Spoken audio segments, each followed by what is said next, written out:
What's up, everybody, and welcome to a new standard deck tech video that I am going to do for a new Naya Ramp deck that I just built to play in some standard leagues on Magic the Gathering Online. Over the last couple weeks, Bloomburrow has really brought a lot of rejuvenation into the standard format. Lots of sweet decks that we can play in this format, and I believe a ramp variant outside of just Domain can be one of those avenues that we can explore. So, what we've done together with my Twitch community and our folks in the Discord is we've developed a deck that I want to see how we can do on Magic Online with it. We've had a little bit of success on the Arena ladder in Mythic with this deck, playing against a bunch of different variations of different standard decks. So I'm excited to see what we can do with it here. So, if you take a look at this deck, we do have 24 lands in it. It's pretty spread across the board from 1 Battlefield Forge, 2 Brushland, 2 of the Commercial District, 3 Copperline Gorge, 1 Forest, 2 Inspiring Vantage, 2 Carplussan Forest, 1 Lush Portico, 3 Basic Mountains, 1 Basic Plains, 3 Razorverge Thicket, 1 Restless Bivouac, 1 Restless Prairie, and 1 Restless Ridgeline. So 24 lands total. 3 of them are creature lands. For the non-lands, we've got 2 Smuggler Surprise, 2 Get Lost, 4 Charming Scoundrel, 2 Tender Wild Guide, 4 Ancient Cornucopia, 3 of the Clifftop Lookout, and 1 Huatley Poet of Unity. Then we're running a little bit of an Annie Joins Up package in this ramp deck too, so 3 of them fit this deck. 2 Elishnorn, Mother of Machine, 2 Dragonhawk, Fate's Tempest, 4 Roxanne, Starfall Savant, one of my favorite cards in the deck, 4 Itali, Primal Conqueror, 2 Vaultborn Tyrant, and a Miser's Doppelgang. And you're probably thinking to yourself at this point, 1, question all of my selections in the deck if you like. But Doppelgang's probably got to be the number 1 to question here. I've enjoyed playing with this card even pre-rotation. You can play this card without playing any blue sources in the deck at all. That's because Charming Scoundrel creates you treasures. The Tender Wild Guide taps for mana of any color. Cornucopia makes a mana of any color. And the Meteorites created off of Roxanne tap for a mana of any color. So you don't actually need to play any blue sources in this deck. In the sideboard, we've got 2 Loran of the Third Path, 2 Season of the Burrow, 2 Obstinate Baloth, 2 Paul Patch Formation, 1 Abrade, 3 Urabrask's Forge, and 3 Brotherhood End. So trying to answer a lot of what's out there currently in the metagame. Brotherhood End obviously being great against like the really aggressive decks, being great against the Simulacrum Synthesizer artifact builds that are out there, and also okay against Golgari, surprisingly, if they're playing the version with like Deep Cavern Bats and Gix and Glissas, and it does hit Liliana too because it hits Planeswalkers, so that is great.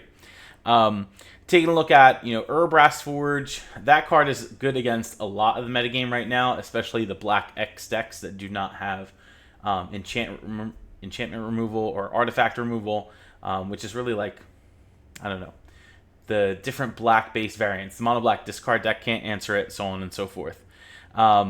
Taking a look at other cards in this deck, Paul Patch Formation is pretty good. I've been really impressed with this card. That's because it can hit Atraxa, and it can hit a lot of the cards in which the Domain deck plays. So we got a little variation there in the sideboard. So obviously, our main deck plan is pretty clear, right? We can do Smuggler Surprise nonsense to put in our big top end of the deck. We can rely on copying our Legends triggered abilities, whether that's Roxanne or Dragonhawk or Itali. That is fantastic. And we also get to play cards like Vaultborn Tyrant, which hopefully will help us stabilize out our life total if we start taking a lot of damage from early drops. Ancient Cornucopia allows us to increase our life total. The Vaultborn Tyrant does, and if we can get some Doppelgang shenanigans going on, we're probably gaining a bunch of life, drawing cards, and if Doppelgang actually gets cast, we're probably winning the game. So, we're going to take you through a standard league with this Naya Ramp deck. We'll see how we do. See you back in a bit for game number 1. Alright, so welcome for round number 1 in this standard league. We get to be on the play, which is a fantastic thing. So let's see what we got. So this is a little bit of a slower hand.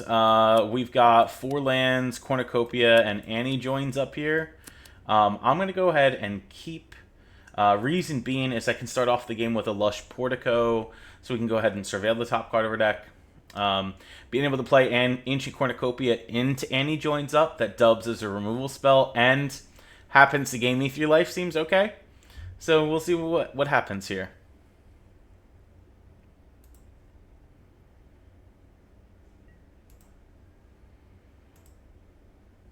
Okay, so we'll start with our Lush Portico. We get to Surveil. Charming Scoundrel, we're going to keep that on top of the deck. That's an amazing 2-drop that we can play that almost always is going to create a treasure token for me.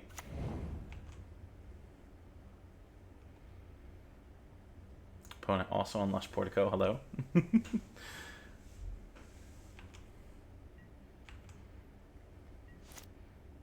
Alright, so we'll go Copperline Gorge. This one, we'll play the Charming Scoundrel. Make sure that this makes a treasure for me. And the reason we're still making treasure, even though we've got lands and ramp in our hand, is because, hey, Atali and Vaultborn Tyrant both cost 7 mana for us to play. So the easier we make our ramp, the better. Can't go wrong with making treasures. And if we do happen to get, like, Roxanne out early, Roxanne is also a card that allows our treasures to produce double mana, which is pretty nice. Let's play the Cornucopia here. Go to combat. Scoundrel gets to get in for some damage. I feel like every time I play Charming Scoundrel in this deck, we always happen to only ever deal 1, maybe 2 damage. Most of the time after the fact, Charming Scoundrel just acts as a chump blocker. Cavernous Souls naming Angel. Maybe we're playing against the Bant Domain deck. Thankfully, Annie joins up, also deals 5 damage to a Planeswalker. So on tap, I get to play my Restless Prairie tapped. Let's do white, green, red, and white. Play Annie joins up. It's going to gain me 3 life. Annie joins up is going to enter. Jace is going to get got. And then we pass here. And hopefully we draw into some gas. Because now I have the ability to play a 7 mana spell since we have this mountain untapped. That we can put in play untapped on my next turn.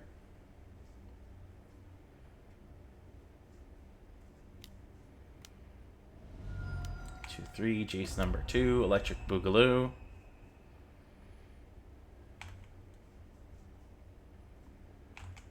Interesting. Alright, draw. That's a get lost. So we could play like Razor Verge Thicket here. I could get lost the Jace. That gives them 2 map tokens. Yeah, let's go ahead and do that now. Gain a life. And they don't have any creatures to put the map tokens on currently. I don't think it was worth it playing like Annie joins up number 2, then sacking the one I have on the board in case I have enchantment removal. Now they have 5 mana. Could be an Archangel. Yeah, okay. So they're going to kick that Archangel on the Charming Scoundrel and gain 2 life. Totally cool.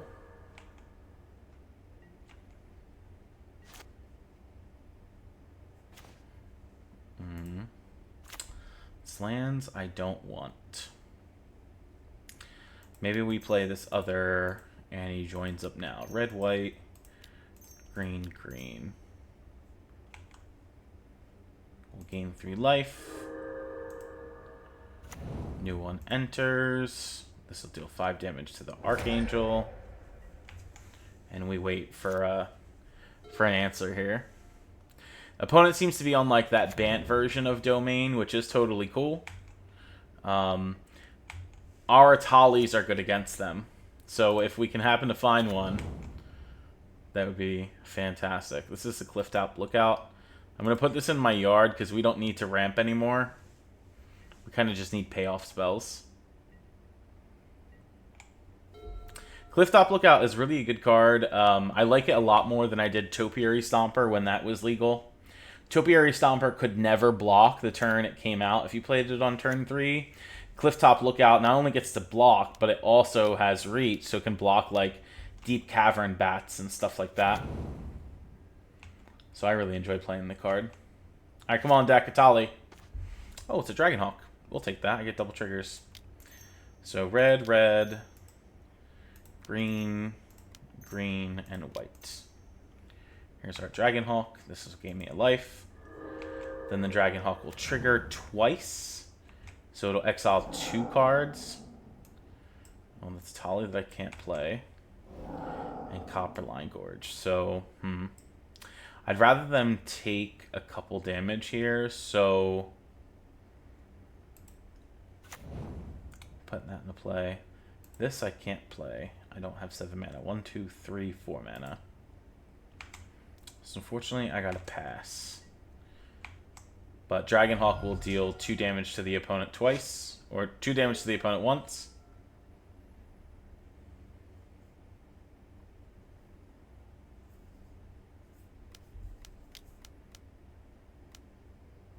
And there's Traxa. Uh-oh. We're in trouble if I don't draw, like, another Atali into removal spell for this Atraxa.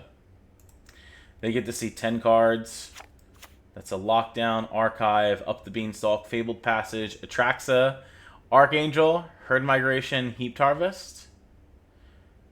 Archangel, Lockdown, 1, 2, 3, 4, 5, 6, 7, 8, 9, 10.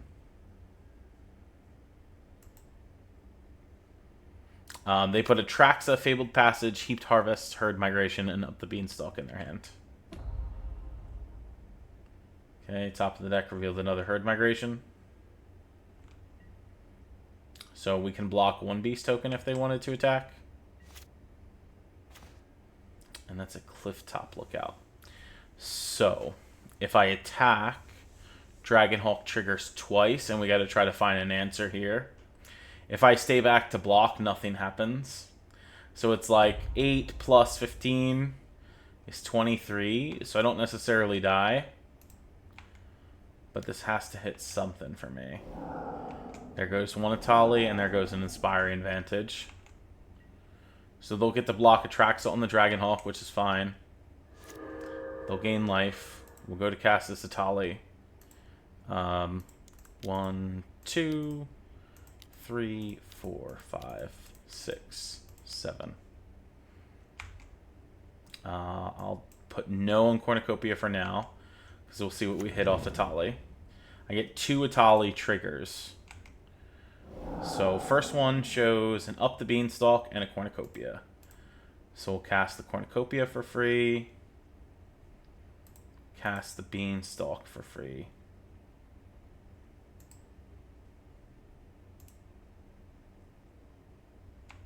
So we get the triggers from the Cornucopias. We'll gain no life.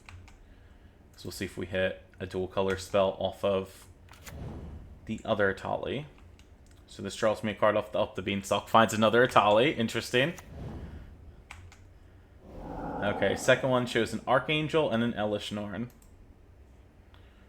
So let's do cast here. Cast, how much lands do I have? 1, 2, 3, 4, 5 mana. So we'll cast this with paying the kickers. I can actually pay them off of this. So black and red.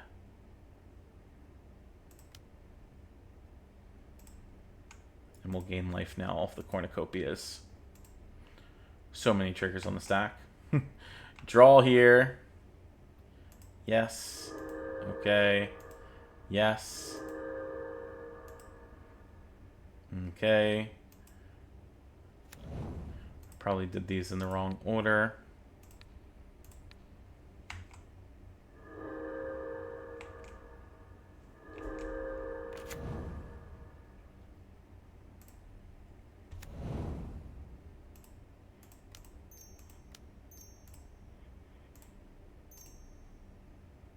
Oh, I also could have killed the Atraxa. Rip. It's fine.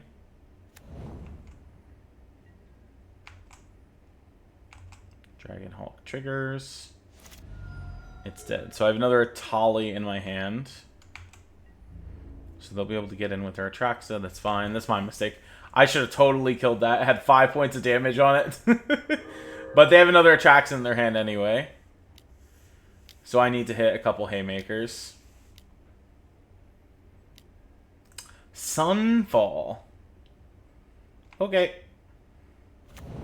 That's actually not bad for me. They can't play their other Atraxa this turn, right? They have 4 mana. And I'll get double Atali trigger again. Sounds great.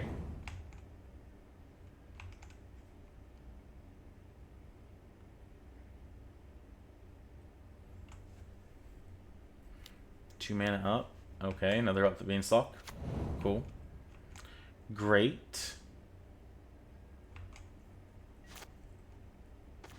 Alright, we untap. There's a Roxanne.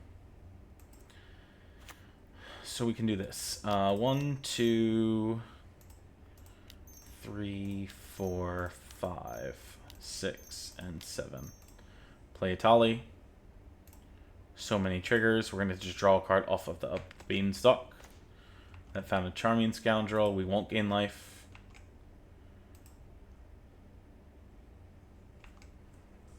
Okay, enters.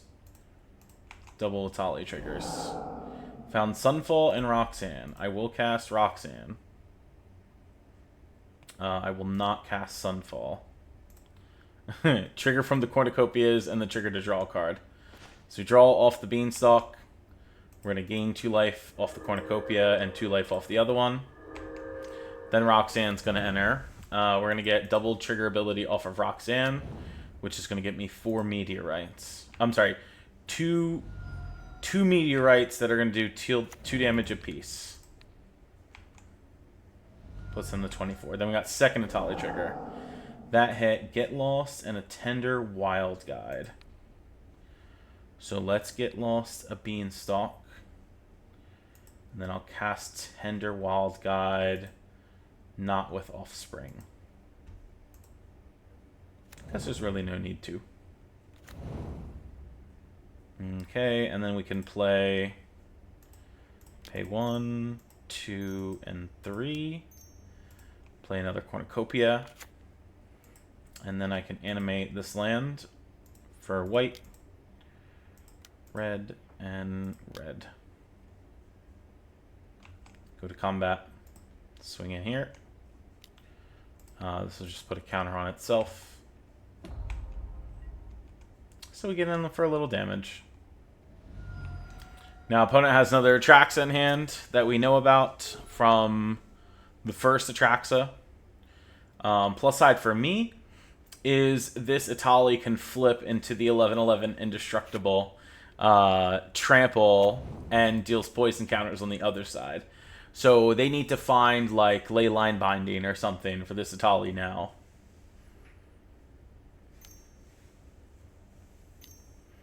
Step 1, cast Atraxa. They also have an 8/8 incubator token.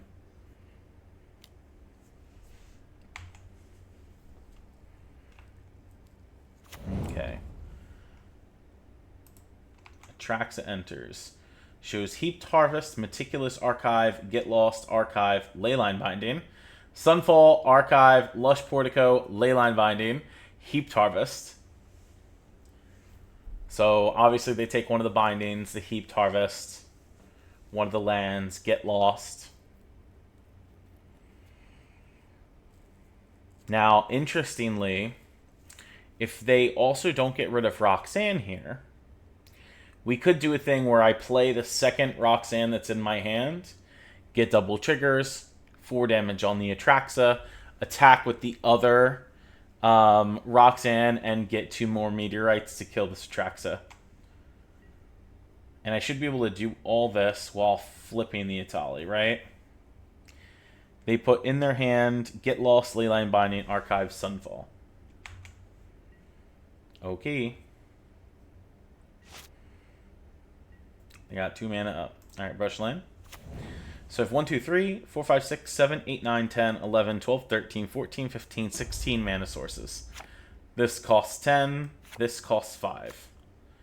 So, step 1 should be flipping this Atali. Oh, I actually have more because he's tapped for 2. So let's do 2 red, 2 green. So that's 4, 5, 6, 7, 8, 9, 10. Attempt to flip this.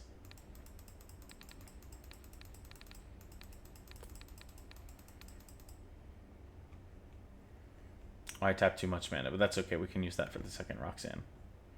So this will force them to Leyline Binding now, or get lost.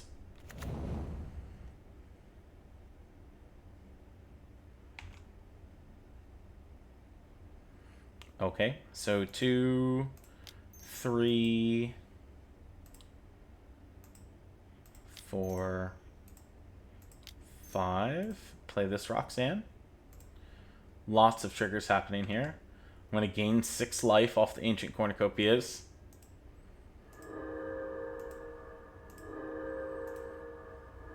Up Beanstalk's going to draw me a card. Found an Atali. Very good. Roxanne enters. Double triggers. We're going to leave the existing one on the battlefield. So first Meteorite. Damage here.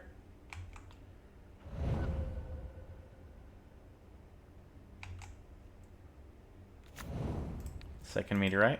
Damage here. Okay. And then we're going to go to combat. And we're going to attack both of these. Trigger. Meteorite. Damage here. Meteorite. Damage here.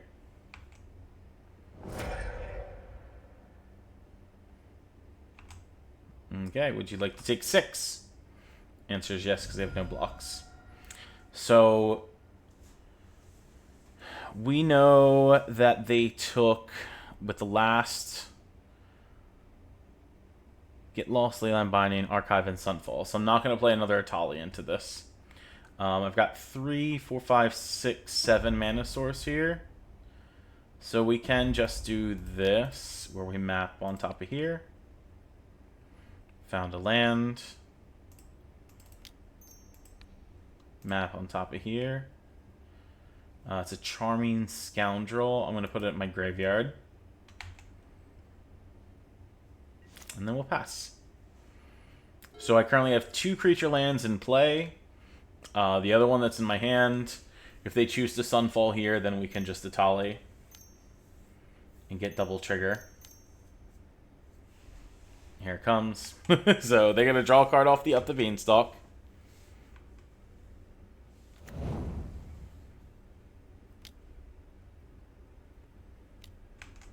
Flipping the Incubator. That's a big 8/8 Incubator. Map token on top of it. They revealed Sunfall off of that map token. So that's on top of their deck.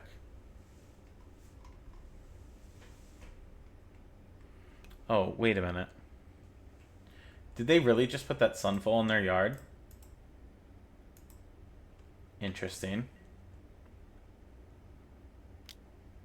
Alright, no blocks. We'll take 9.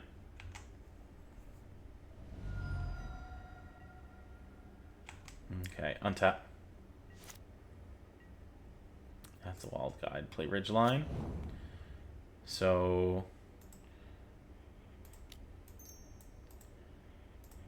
2, 3, 4, 5, 6, and 7. Here's Atali. So many triggers on the stack. So we get to draw off the Beanstalk. Oh, they're casting Leyline Binding now on the Atali. Okay. Totally fair. Unless they want to do it on the Annie Joins Up. Okay, so I don't get double trigger. That's smart. Kind of beat for me, but it's smart. Alright, found a Vaultborn Tyrant. We won't gain life off the Cornucopias in the event that I get a multicolored spell.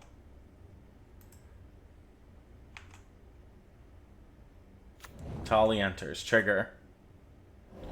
Shows an Archangel and a Hawatli. So we can Archangel with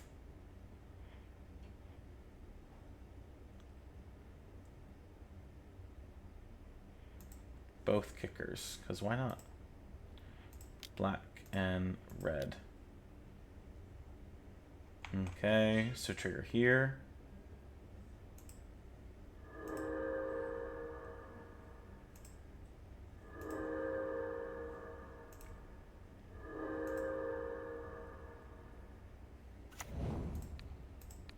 Damage face.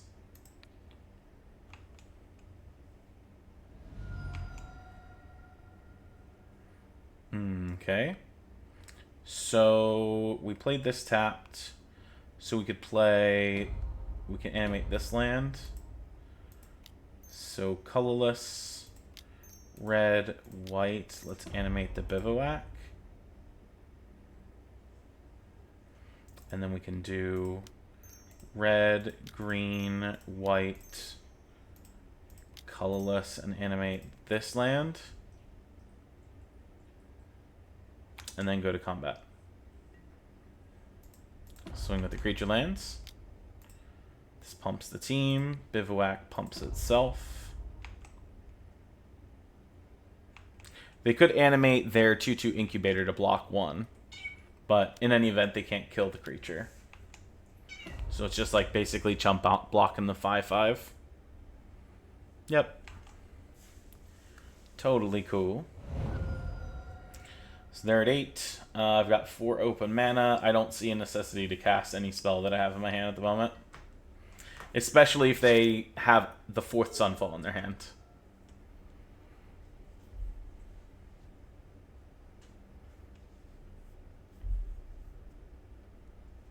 Which they could totally have. They're also at 14 cards left in deck with Up the Beanstalk in play. So the more big spells they cast, the more cards that they have to draw. Not blocking.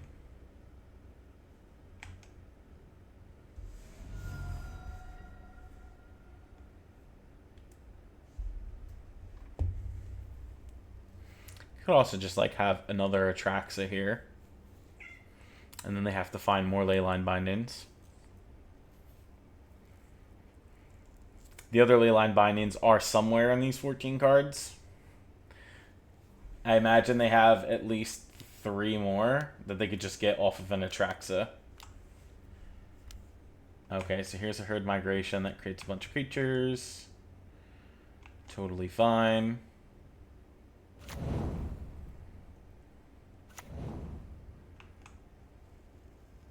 They're down 13 cards in deck.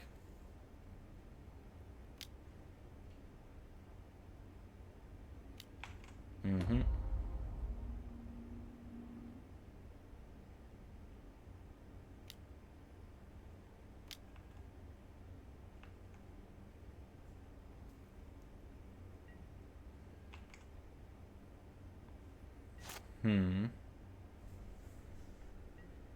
Interesting. Oh, there's an Annie joins up.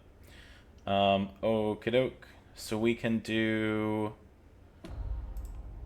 white, green, red, blue. Annie joins up.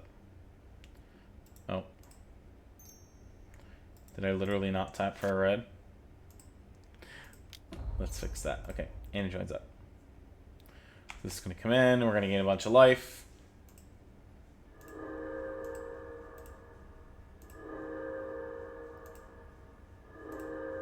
Okay, Annie enters. 5 damage to the 4/4. Okay. Flip this. We do white. 2, 3, 4, 5, 6, 7, 8, 9, and 10. Alright, try to flip a Tali. This probably eats another Leyline Binding.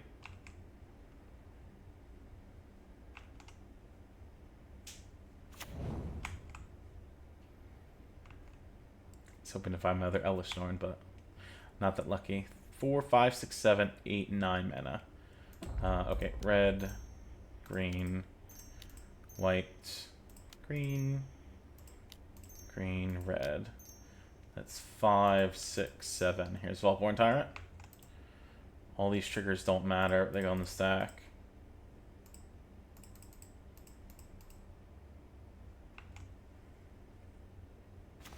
Let's draw from that. We found Smuggler. Surprise. This enters. We gain 3. Draw another card. There's Doppelgang. So I can kill them with Meteorites next turn.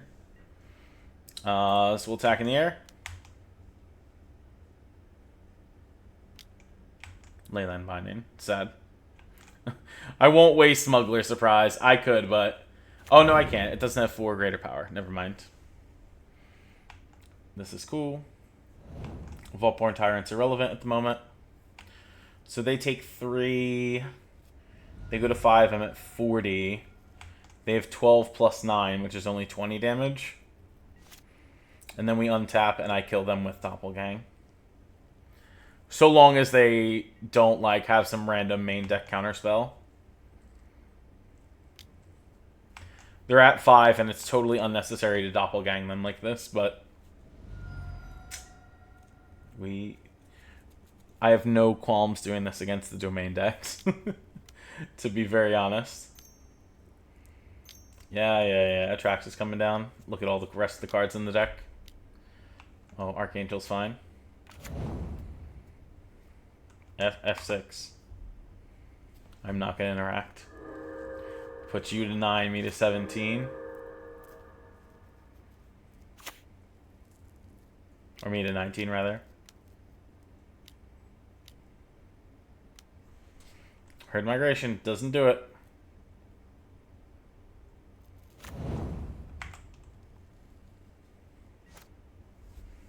Alright, we untap. We got the blue off the Doppelgang. Blue, green. So 1, 2, 3, 4, 5, 6. Choose X permanents. 1, 2, 3, 4, 5, 6. X is currently 2.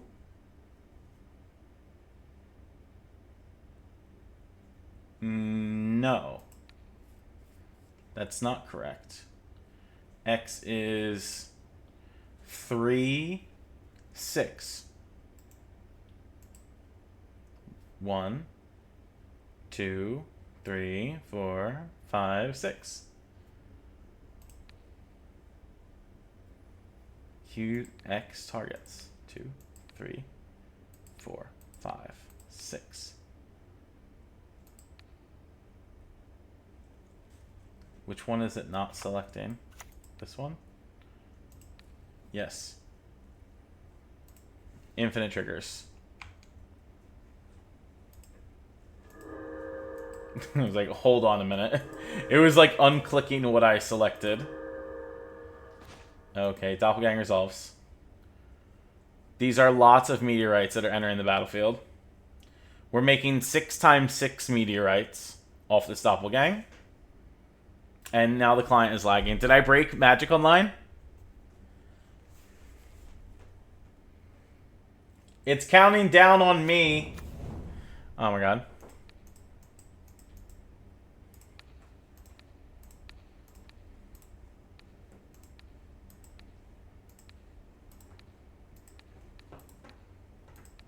Maybe I lose the game on time now. Because we're doing silly things.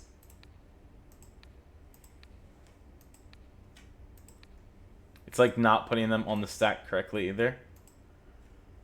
Jesus.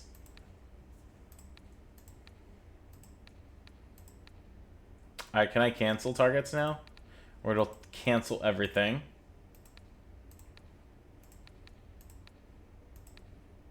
Yeah, this is unfortunate.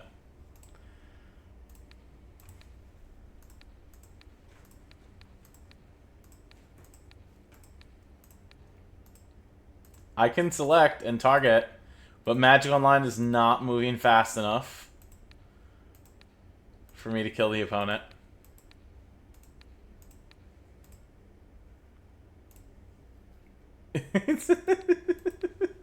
I'm placing them on the stack. Can I click OK?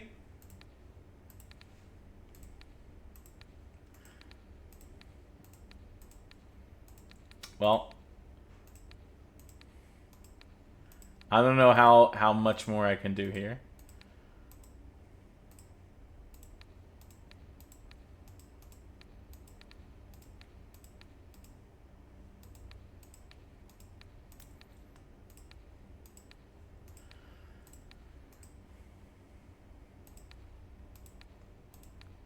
Ain't no way I win the next game in under 5 minutes. But we have this game won.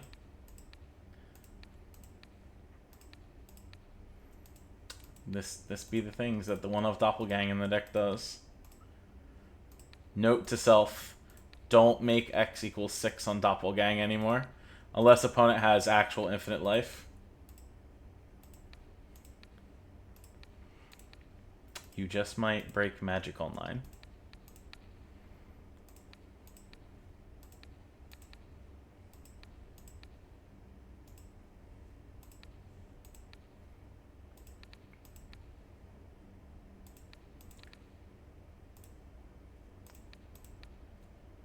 Alright, can they resolve?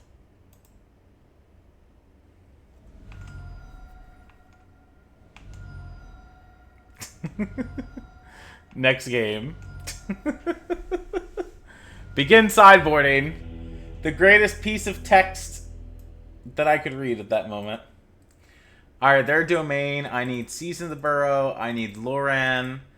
I need Urbrask's Forge. And I need Paul Patch Formation. This we can take out 2 of the Wild Guides. I can take out a Cornucopia, a Lookout, the Huatley. 1 Annie joins up. 1 Roxanne. The Tallies are great. Doppelgang would technically stay in. Take out a Scoundrel and a Smuggler Surprise. And let's do this. Let's see if I can get, like, the turn 3, 4, 5 Urbrask's Forge. Oh, we've got 2 in starting hand. 100% I keep. Hopefully we just draw another land here, because this game's got to be fast. Got to be fast.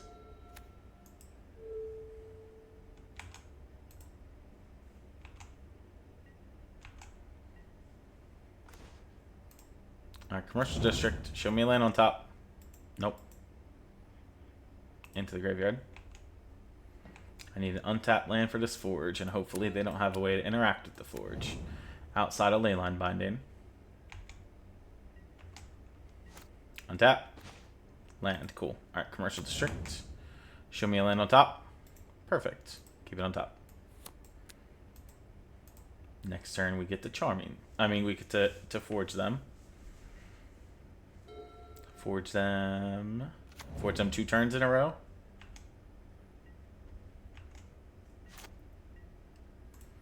Alright, Gorge, red, red, red. Here we go.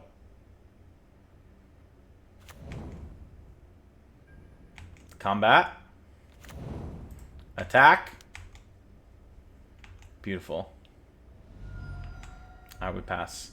So next turn this lets me play the Prairie plus 2nd Forge. They play a hard cast Archangel on 4 to try to counteract this. We've got Paul Pass Formation.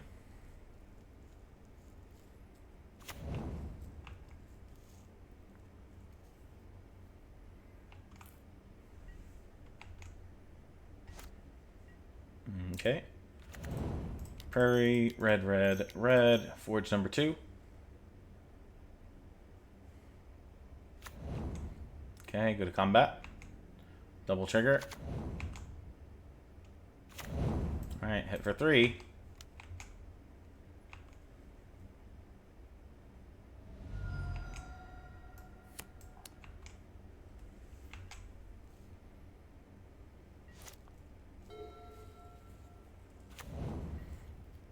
Interesting. No play. Very curious. Okay. Go to combat.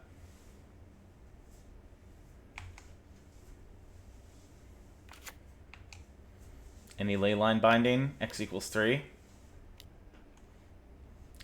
Okay. So we're gonna Paw Patch formation.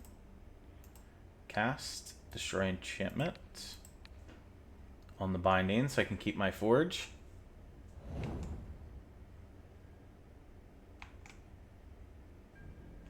Triggers. Attack for 5. Put you to 11. And we're gonna pass. I don't want to play a post-combat. Scoundrel for a treasure, not worth it.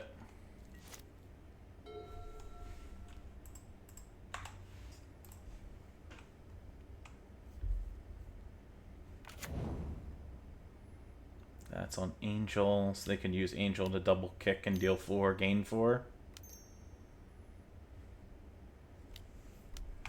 Yep. That's totally fine, because this means I can animate both things. Right? So we can Copperline tapped. Go to combat. Get creatures. Attack with both. Yep.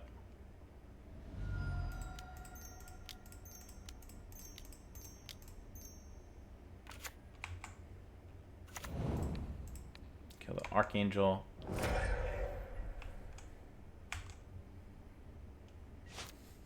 These Urbrass Forge are real pressure on Domain. Domain used to have access to play Farewell. That would just like mass remove everything on the board for 6. Thankfully that card rotated. Yeah. Now Jace can plus on Roxanne, but honestly it doesn't matter. I can even play Elishnorn and get double things. That's 4, 8, 9, 10, 11, 12, 13 damage.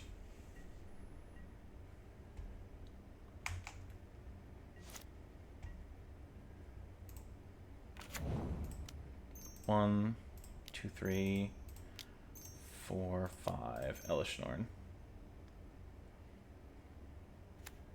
It actually might be game. Because I get double trigger from the Urbrass Forge that makes a 5 and a 4. I attack them. 9, 10. Trigger from Roxanne happens twice. 2 meteorites. Meteorites go face.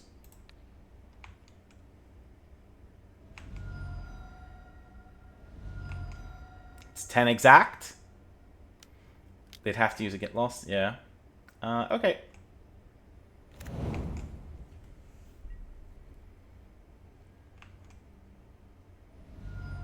So they go to 5, and then we just pass.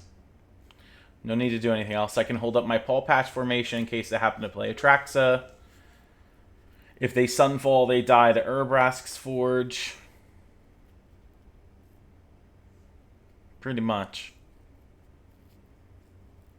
1, 2, 3, 4, 5. Yeah. Sure. 5, 6, 7. Oh, Herd Migration's a different story. They only get 3 creatures, though. So we untap. Trigger. Trigger. Go to combat. It skipped through my combat? Oh no, we're in trouble.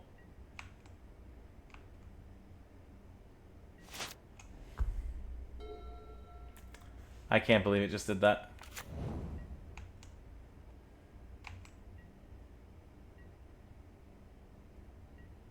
I hope I don't lose because it skipped through my combat.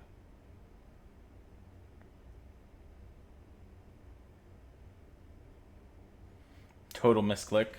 We're misplaying all over the place. What do you got? Get lost on Roxanne. Okay. Jeez. They're losing a bunch of life. Why? Nissa? Okay. Nissa can blow up a forge. Okay.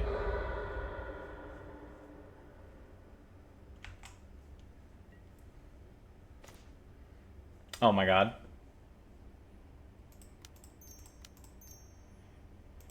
Hold on. Undo. Undo. If I animate this, they block, block. Block, double block this, then die to the land. White, green, red, colorless. Animate.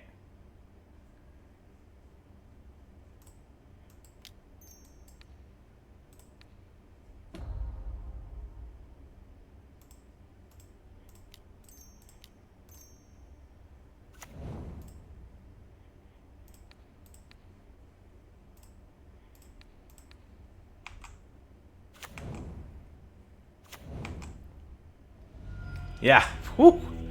20-some seconds left. That was nice of the opponent to concede. They could have just made me click through everything. That was game. All right, game number 1.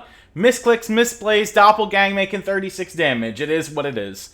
I'll see y'all in match number 2. All right, y'all. Welcome back. It's time for round 2 of this Standard League. Let's see how we do after that atrocious round 1 match. Even though we won, it was still atrocious. This, again, is also pretty slow because we don't have any ramp till turn 3 with the Cornucopia. I think I'm going to keep. We can start out with, like, Ridgeline into Gorge. Turn 3 Cornucopia guarantees a turn for Annie joins up. So, let's see what they're doing. Oh, we're lizarding, are we? Alright, here's Ridgeline. And then we'll pass. So they're going to be dealing a lot of damage fairly quick. Yeah, Gev enters. That's going to make their lizards get bigger. So this deals 2 to me. Hopefully our incremental life gain that we have off the cornucopias can save us here. Drawing lands wouldn't be terrible either. Just so we can guarantee our bigger drops. Hopefully we could stabilize with something like Vaultborn Tyrant. But this off the bat deals 5 to me. Let's see if they want to... Can't pump that, so it's going to be a 13. Vine Lasher, okay. That thing's going to enter as a 2/3. And they have no land, which is good for me. So let's Battlefield Forge, colorless, green, green. Now, I could play Ancient Cornucopia here. That would leave me subject to a removal spell that they might have. If I play the Clefttop Lookout. So I'm going to play the Cornucopia. They can deal 3, 4, 5, 6, 7, 8 damage to me if they play a land.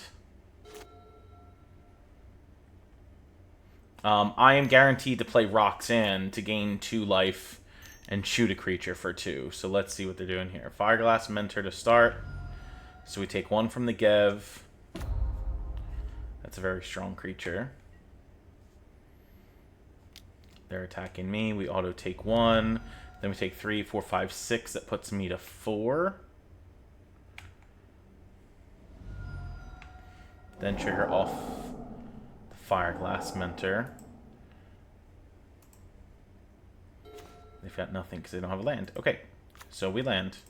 I have to cast Roxanne here. So red, red, colorless, green, red. Here's Roxanne. Trigger off the Cornucopia. Okay, this is going to make a Meteorite. The Meteorite has to hit this Fireglass Mentor, so they stop digging. Roxanne is likely going to have to trade with Gev. Hopefully they don't have the 3-mana lizard that makes their things do more damage like that one. Okay, that enters. That means the Higher Claw deals 2 to me. Yeah. And then so if I blocked here, I would still take 3, 4, 5 and die. Alright, next game. The Lizards deck is very strong. By the way, I wrote a article on the Lizards deck over on Cool Stuff Inc. If you'd like to check that out. So all the Brotherhood Ends are going to come in. The Abraid's going to come in. I could bring in Baloth for life gain. We do gain quite a bit of life off the cornucopias. They do play the Warlock for 3 mana that says I discard a card, but if they deal damage to me, it has Thoughtseize on it, where they get to pick the card. I think I'm going to bring the Baloths in anyway, because I need to maintain the life gain against this deck. I can bin both Wild Guides, because they probably have cheap creature removal. I can bin a Lookout and a Huatli. The cornucopias all got to stay in. Let's take out one Elish Norn and this Doppelgang. Doppelgang doesn't do anything against this deck. Besides copy my things. So we don't need that. We can keep everything else. We'll go on the play. I've got a 2 off Scoundrel. So we're going to keep... We can Commercial District to start. Let's see what we got. Oh, we are going to keep that on top. Because that does enable to give me another chump blocker and an additional ramp. On the next turn, Duress will find nothing. I've got all creatures. Untap. Land. Tap red. Play the Scoundrel. This is going to make me a treasure token. And I'm even going to be able to get in a point of damage.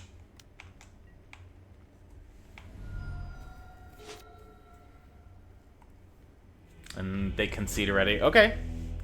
I guess they figured their hand couldn't beat mine, given the creatures I had, which is totally fair. Totally fair. Let's see what we got for game 3, then. I am primarily a big creature deck.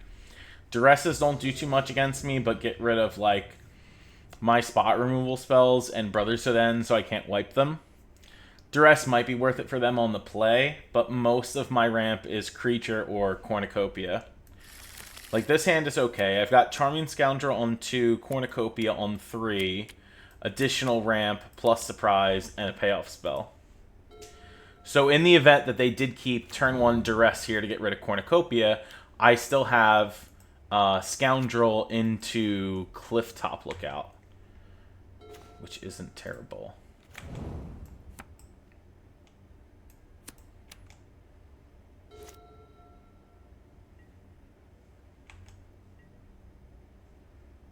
Attacking for 1, okay. If they have land Gecko. Oh, no, okay. Gecko is great. Do ye have Gev? Oh, Fireglass Mentor, that's very good. Okay. Untap. Mountain. We'll do green-red. That gets me the Scoundrel. Scoundrel's going to get me a treasure token. Now, I probably want to Cornucopia next. Again, for life gain reasons. This thing is still going to hop in front of the 2/2.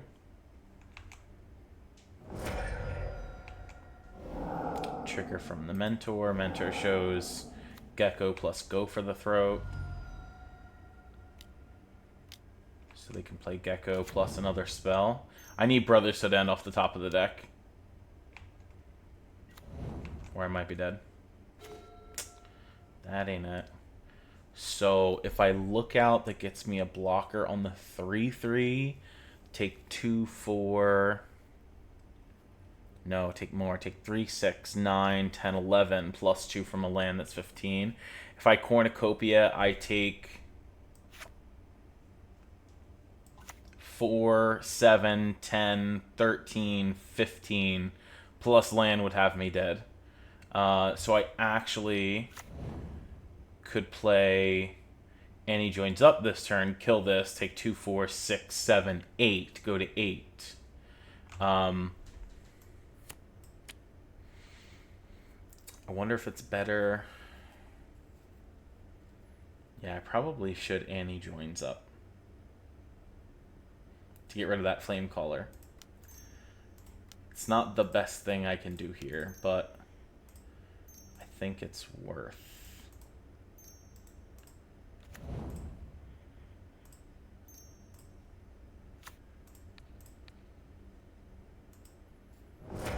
better than me just running out a clifftop lookout. I might be dead in the long run still, but at least it gets that damage amplifier off the board. Right? 2, 4, 6, 7 damage. That puts me to 9. Trigger from the Fireglass Mentor. That shows them Brass Forge and Gev. Yeah. So we still need a Brother Sedend off the top to get out of this situation. That's an inspiring advantage.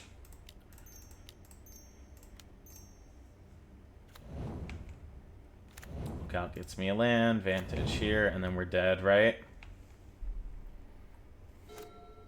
Block Gev, take 4, 6, 8, 9. Or don't block Gev and take 12. Amongst other things. Yeah, that's game. GG's, my friend. Alright, we'll see y'all in round number 3. Alright, everybody. We're back for round number 3. We've won the die roll. Let's see how we do. One land ain't gonna do it. We're gonna mulligan. We've got 4 lands. 2 5-drops and a 7. Well, I don't want to mulligan a 5, so we're going to keep this. Let's start with our Lush Portico. And this shows me something.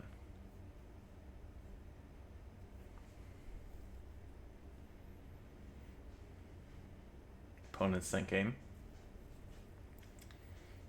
Yeah, binning the thing like that. I mean, I have to keep it on top to guarantee that I hit the land drops for the Roxanne or the Dragonhawk. It's not what I want to do, so I have to hope that they aren't hyper aggressive.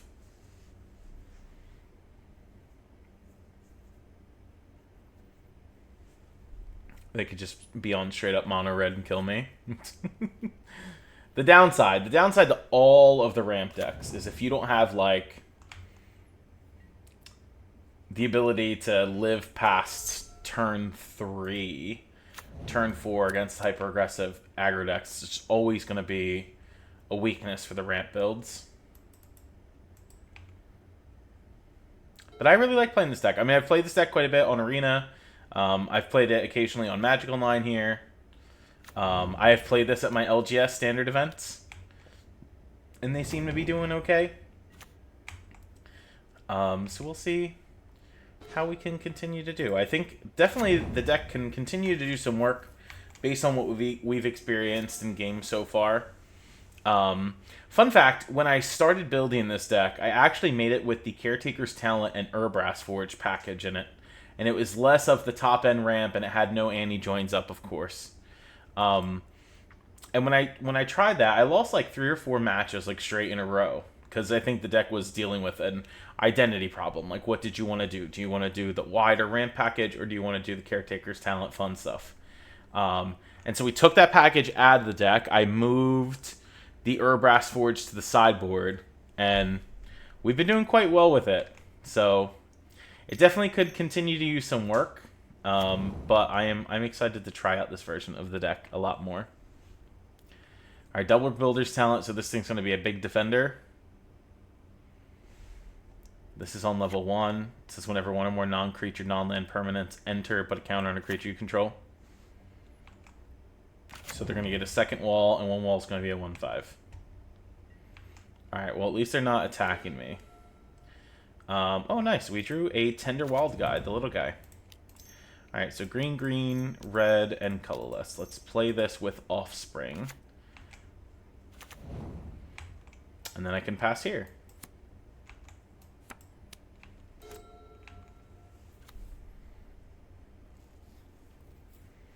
I imagine their deck is also playing Caretaker's Talent and like Elspeth and stuff. I've seen some blue-white lists doing this recently. And being able to reanimate like a bunch of stuff off of Builder's Talents. Okay, here is a Bivouac. Let me see if I can resolve a Roxanne. I'm not confident that I can, but we're going to try. They got 3 mana open, so they could just be playing No More Lies or 3 steps ahead.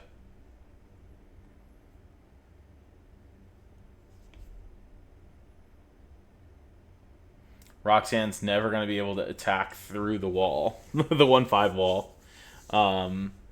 But it can attack and continually produce meteorites, which is nice. Okay, Roxanne resolves. Alright, this is going to target them.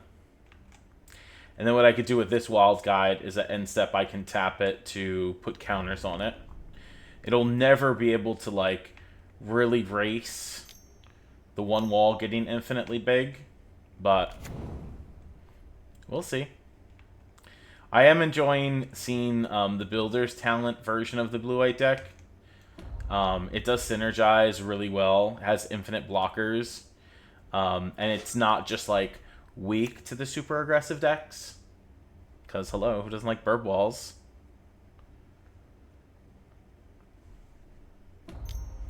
Now, number 5 says when it becomes level 3, you return a non-creature, non-land permanent from your graveyard to the battlefield. Yeah. So they can Jace here and, like, mill me for 15. Put these on level 5, return the Jace, and mill me again. I have to imagine that's what they're doing here, right? Yeah. Oh, they're self-milling themselves? No, they milled me. Whew. I was going to say, hold on, 1 minute. Alright, here's a mountain. So, I think I have to go for a Dragonhawk kill. So, like, 1, 2, 3, 4, 5. Play this. Okay, I've got 2 creatures. So we exile land, which is totally cool. I can attack with Roxanne, make Meteorite, play new Roxanne, make Meteorite.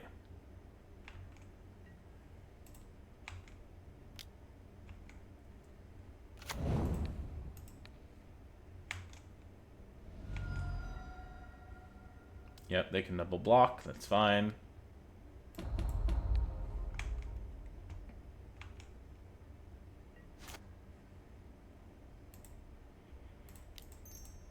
Red, green.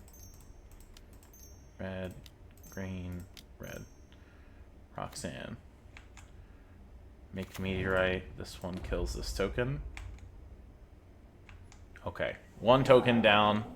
Opponent is going to take some damage off the Dragon Hulk. Takes 4 because I had 2 cards in exile.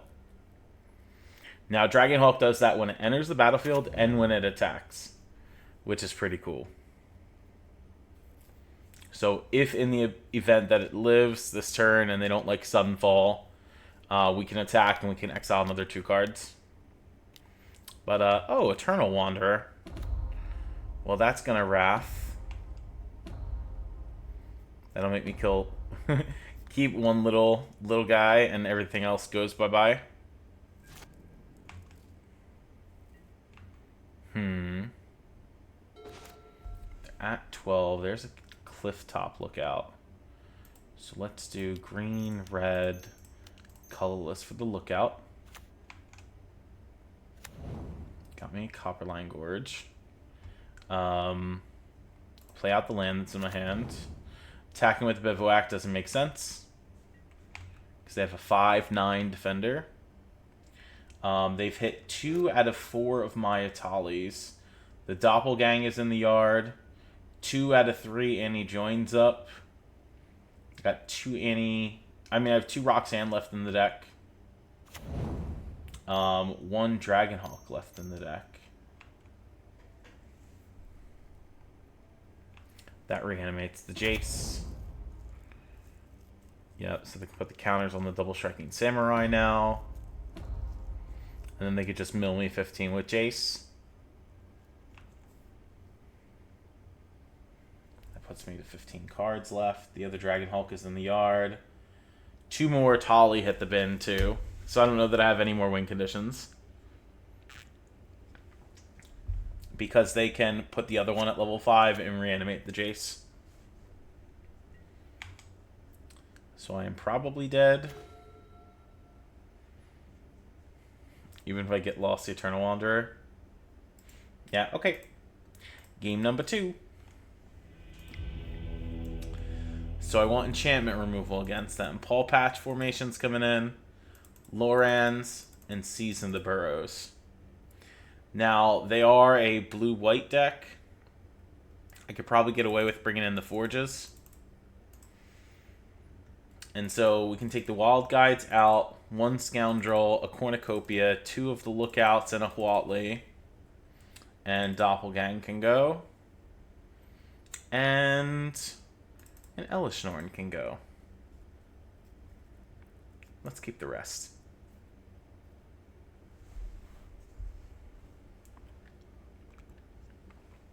Elishnorn just stops ETBs but doubles mine. It's a threat for me. Any joins up is okay. They're probably always X, like minus Xing Jace every time to mill me. Then he joins up, might be able to hit one of those walls. Who knows? 2 mountains to start. Mulligan. 1 brush land to start. Mulligan. 2 lands. Get Lost, the Forge, joins up, and 2 Tyrants. So we can keep this. Bin the 2 Vaultborn Tyrants.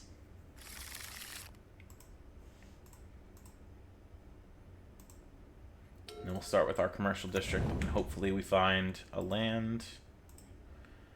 It's going to go to the yard.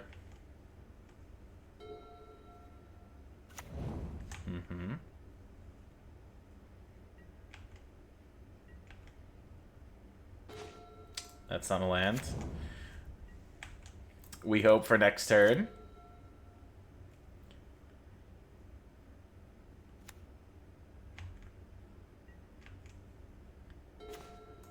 That's good. Hopefully they don't have the land here. I mean, they don't have a counterspell for this. That's no more lies. Okay. We don't pay. Alright, so we need to draw literally back-to-back lands here. Or like Cornucopia land. Oh, that's not the Forge. Question. Do you have another counterspell? Yes. It's not 3 steps ahead, is it? They don't have double blue.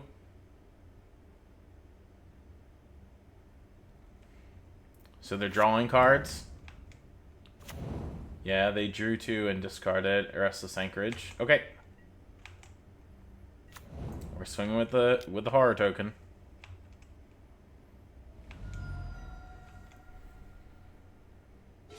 They discarded Restless Anchorage. Interesting. Alright, here's Caretaker's Talent. I have an answer for that card.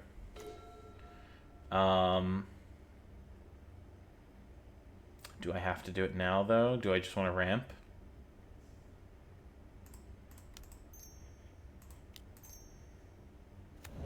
This will make me a treasure. Go to combat. Swing here for 3. They don't currently have any tokens on the battlefield. So, like, I don't know how important it is to kill that Caretaker's Talent. If I need to respond with Get Lost in response to them, like, playing something, we can. Oh, sure. That's fine.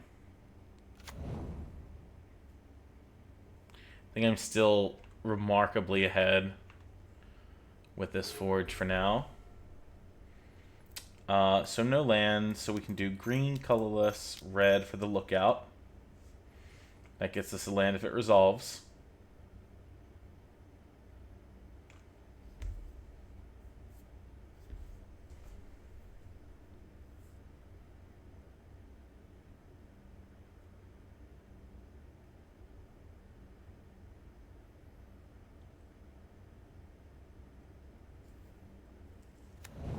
Okay. Cool. Go to combat. Trigger from the Urbrass Forge. And we get the swing for 4.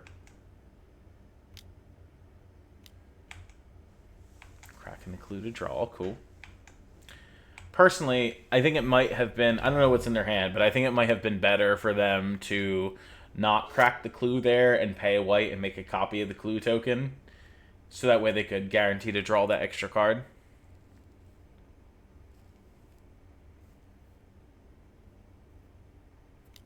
The Deuce and Caretaker's Talent is so nice. Alright, here's Beza. And he joins up, deals with that card. So they can gain more life. And they make 2 fish. Okay, 2 mana up. Does Annie joins up resolve? That's what I gotta know. Red, white, colorless, green. Annie.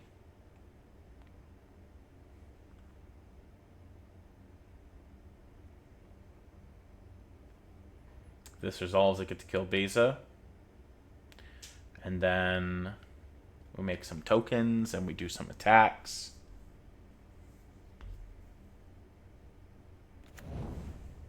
Okay. This target's here.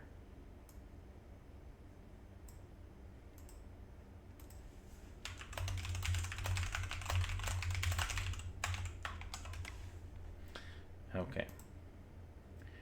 Combat. Trigger. Alright, let's attack with everybody.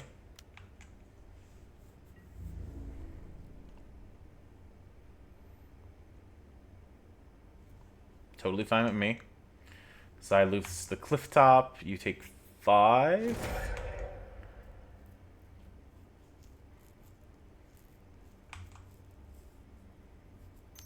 Thing is, though, they have 6 cards in hand. They get lost in the Annie joins up. Oof. Alright, so I won't get double triggers then. If I could get one more land here to cast this Roxanne, we would be in business.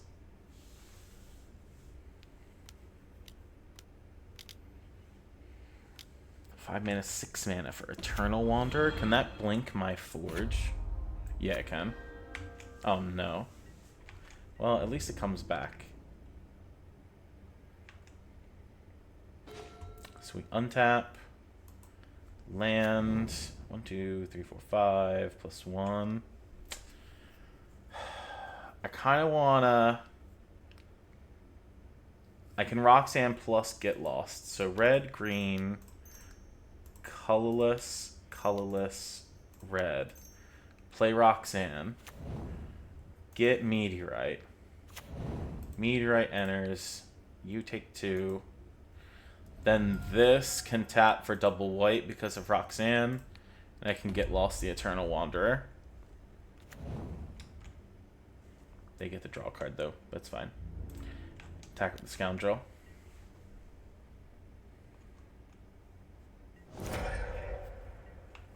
Okay, then I get Forge back with 0 counters. Unfortunately.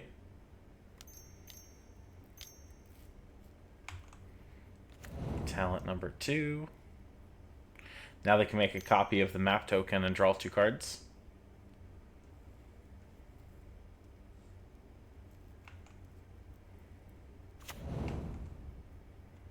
But they have just 2 mana up. I've got 4, 5, 6, 7 damage coming at them, plus Dragon Hulk if it resolves. Now I don't, because I get the 0-4. So we untap here. 1, 2, 3. So I can Cornucopia plus Dragon Hulk. Or just not care about Cornucopia and Dragon Hulk and then be able to make 2 mana off this. Doesn't seem worth. Red, red, green, Cornucopia. Okay, and then we red, colorless, colorless, red, green. Here's Dragon Hulk. Trigger, gain a life. Dragon Hulk enters, exiles 2 cards. Razor Verge and an Natali. We're going to go to combat. Attack here. Trigger. Meteorite targeting you.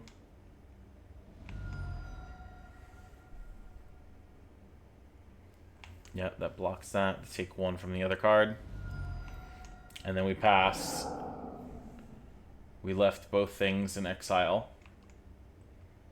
So they take some damage. Go to 2. So that way, if we get Sunfalled,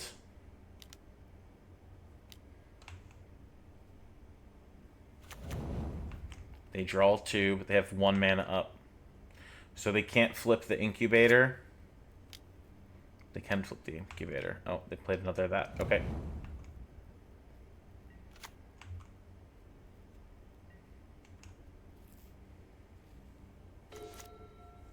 That's a game winner, because they have 0 mana available. So white. Sorry, opponent. White, white. Colorless, colorless. Red. Season the burrow. I can reanimate a scoundrel. So we'll reanimate. We'll exile something. Reanimate something.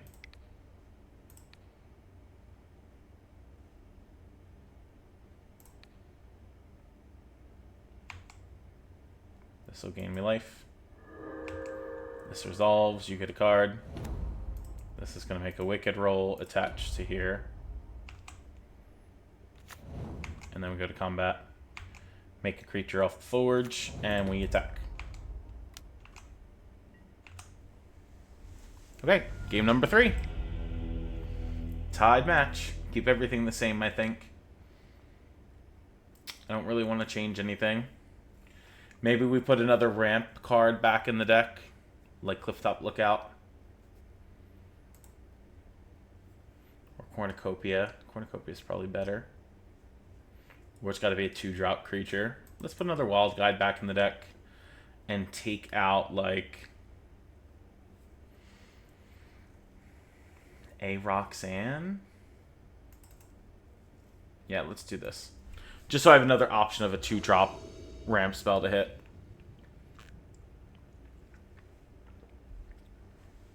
No lands to start mulligan. 1 land to start mulligan. 2 lands. Keep. Bin Norn and Dragonhawk. So we could turn 2 Scoundrel into Urbrass Forge, maybe.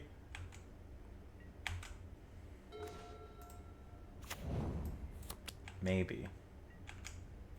Maybe they counter my Scoundrel.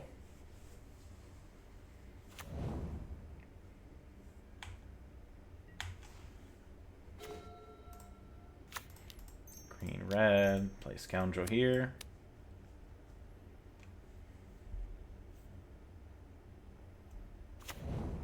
Okay, we're gonna make a treasure token. And we're swinging. If they tap out for Caretaker's Talent, we've got Loran.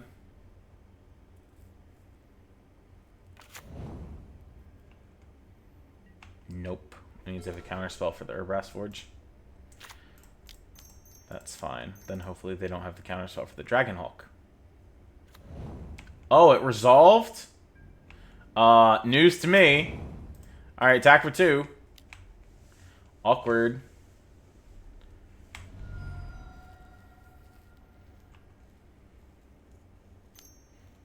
In a demo field. Oh no, just deduce. Okay. Interesting, interesting. There's Fountainport, the most solid land. Wow. Alright, make a copy of the clue token. Makes sense. The thing is, though, they're tapped out now, but can Sunfall the next turn. I think I'm going to do this. This is going to blow up the Caretaker's Talent. And then we're going to go to combat. We make a token here. And we get to attack for 3.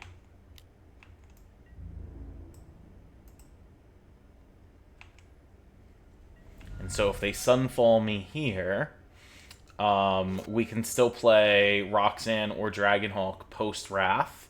and have Urbrass Forge out. I think that leaves us in a pretty good position. I realistically don't have to play another card right now until they Wrath, or they put some type of threat to our board. And they're stuck on a little bit of colored mana right now. They might want to consider just passing, leaving up demo field to like crack my Inspiring Vantage so they could get another blue source. That would more easily make like 3 steps ahead for the cancel side plus something else possible for them each turn. Especially if they didn't draw land this turn. They might want to consider that, like threaten the possibility of counterspell. At worst, they could Demolition Field plus draw a card off a clue token.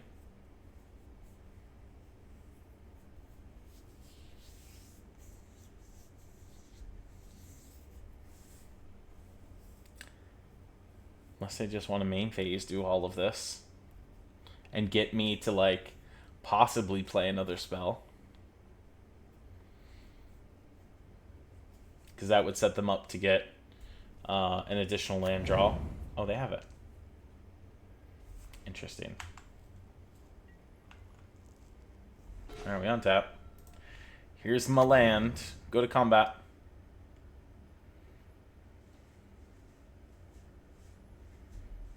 They could also make a mouse, not a mouse, a fish off of the Fountain Port. And lose a life, block the Loran.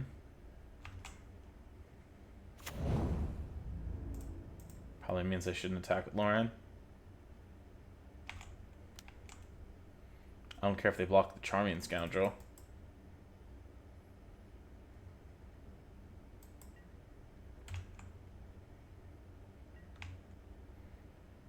We pass. I ain't playing a damn thing. At all. Clue, okay. Cracking Clue. Still think I would have demo field instead of draw 2 cards. Leaving the clue on the board is relevant when they are playing other Caretaker's talents.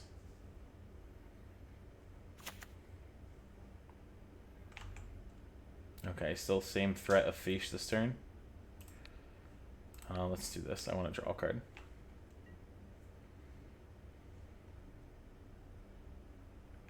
And now they have to discard 2. Cool. So, red-green, play Charming Scoundrel. Make a treasure token.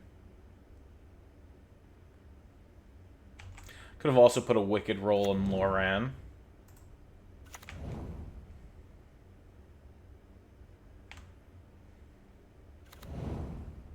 I'm swinging with everybody. If they want to make the fish to block Loran, they take 4, 5, 6, 7.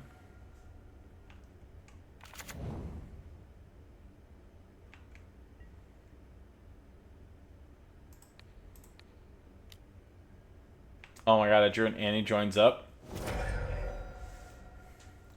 They're at 3. So if they have Sunfall, 1, 2, 3, 4, 5, 6, and they Sunfall, it's fine. If they have Eternal Wanderer, it's also fine, because I still have this Urbrass Forge.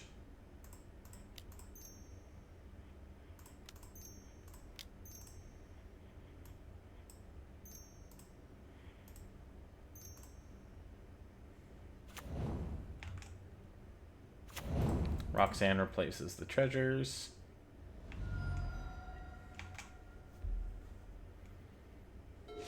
Yeah. 1, 2, 3, 4, 5. They could Sunfall plus keep the thing up. And then they still die to Urbrass Forge, right? Oh, Biza. Well, I have Annie joins up for that card. So this one will go up to 5. They get 2 fish. Alright, so this is double white, red, green. Right, here's Annie joins up. They got a 3 steps ahead. You better play it now. Forever hold your peace.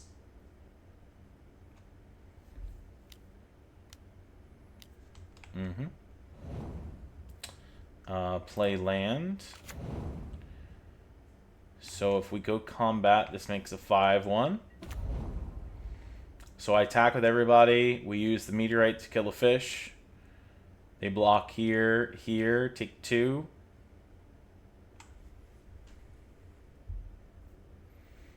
Block Roxanne, block this. Fish dead, take 5, 6.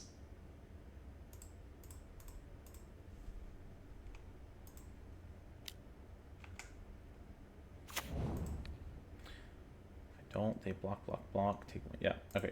Fish token gets whopped. Yeah.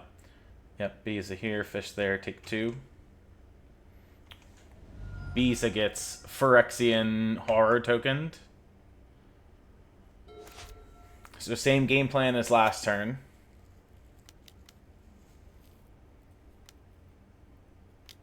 Yep.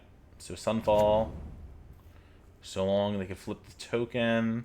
I would deal exactly 3. And then we could post combat Dragon Hulk. Oh, mama. Hold on. Loran. Not that this is necessary, but it turns Loran into a little bit of a bait. Yeah. Alright, GG's. Alright, so that was round 3. So we are now 2-1 in this league. See you in round 4. Alright, we're here for round 4 with our Naya Ramp deck. And we get to be on the play this time. So hopefully we can get some like keepable 7-card hands. Because we've been winning on mold of 5s, which is great.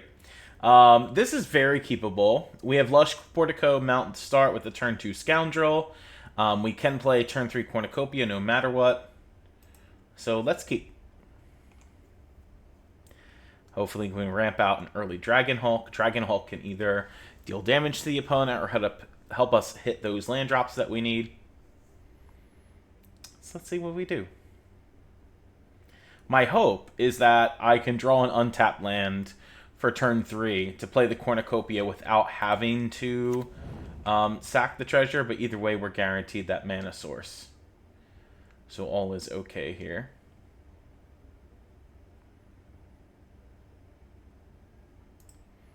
Leave that on the top. That's what we needed.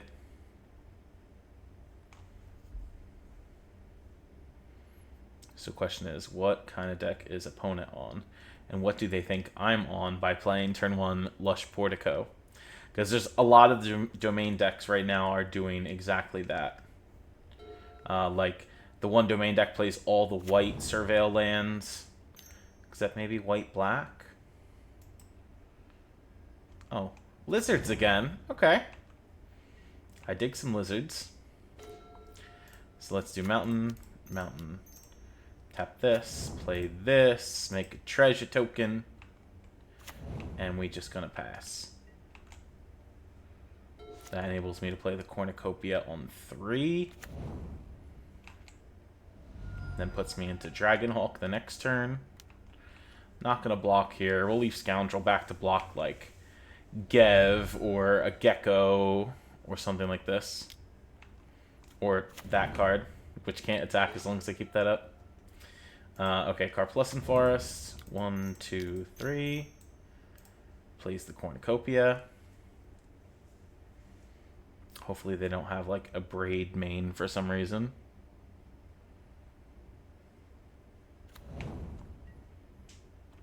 And this guarantees me a Dragon Hulk next turn.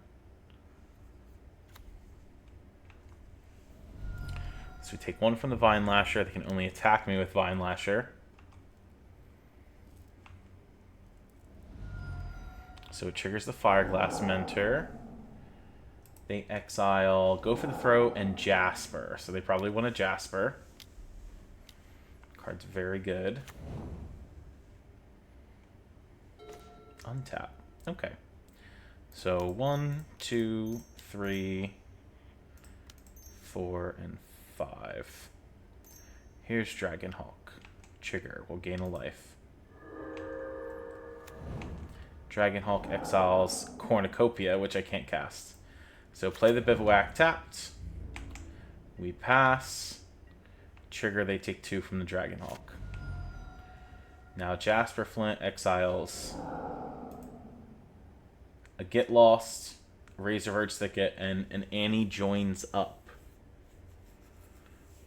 which is very relevant because they could play untap land, Annie joins up, and blow up my Dragonhawk, and then they would get double triggered ability from Jasper. Personally, I would do that because it's more fun. I don't know if that's the better play here, if they want to play, like, removal spell plus something else. But 100%, that would be me signing up to do that.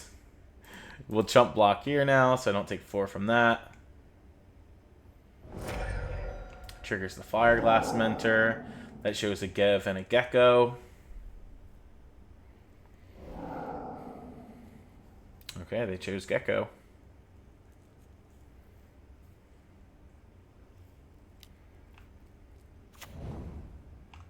Alright, so Gecko's in. That makes red-black. Do you have a Gev in your hand? Oh, Deep Cavern Bat. They're going to see 2 Atalis here.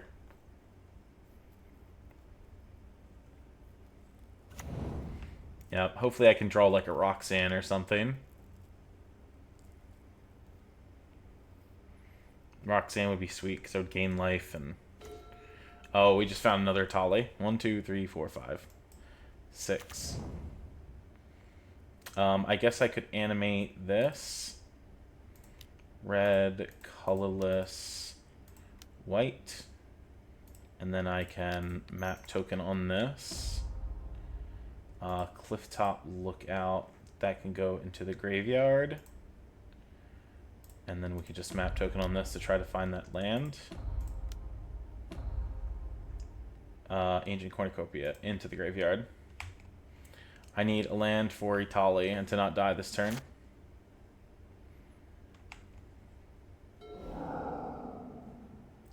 They hit Copperline.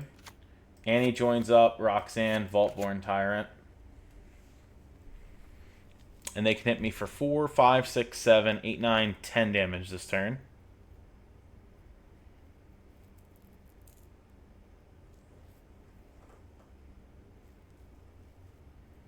If they have the 3-mana Lizard, we would take 10, 11...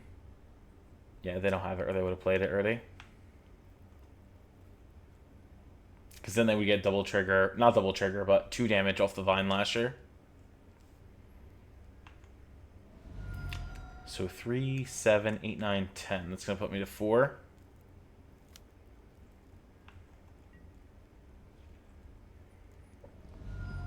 So Fireglass Mentor triggers. They see Gev Mountain. Take Gev, play Gev.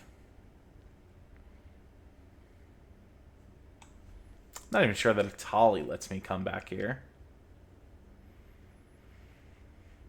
I would have to hit, like, I don't know, a removal spell from them, plus, like, my other Vaultborn Tyrant to gain life.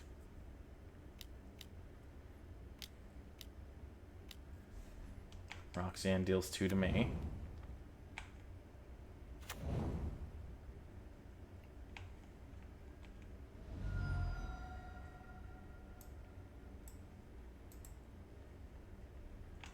Yeah, we're at 2.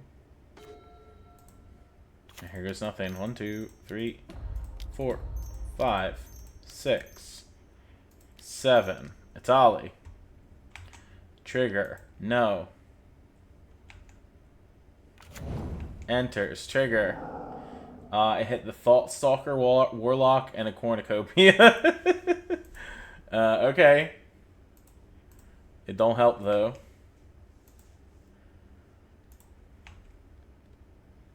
Gain life. Cornucopia enters. Warlock enters. They discard a card. I got 2 blockers, and I'm at 3. And auto take 2 from Roxanne. So next game. GG's. So again, I want to bring in my Urbrite, my Abrade here, my Brothers to the Ends, the Baloths. See, the Bloomburrow is just like too expensive, right? Maybe I can bring 1 in. And then we do away with like a Wild Guide, a Lookout, the Huatley, the Doppelgang. Annie joins up is like, okay. Take out an Elishnorn. This and Roxanne stays. Take out 1 Atali. try this. Let's be on the play. 2 lands. They both come into play tapped. Keepable, though, because I got 2 Charming Scoundrels here. So let's see if we can hit an untapped land off the top here. Nope, into the graveyard.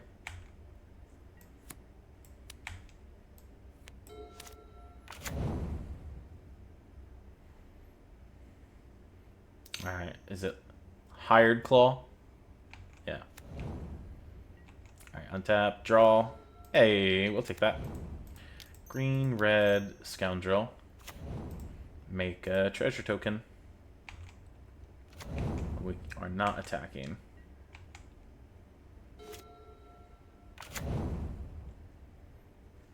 Lizard.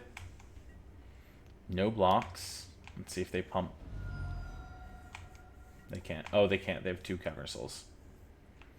Alright, where's the Fireglass Mentor at? Card is insanely good. Gecko. Yep. Gecko into Gev. Into Bat. Shoot. What do you take? My Cornucopia or my Roxanne? Because I think those are the 2 choices you have.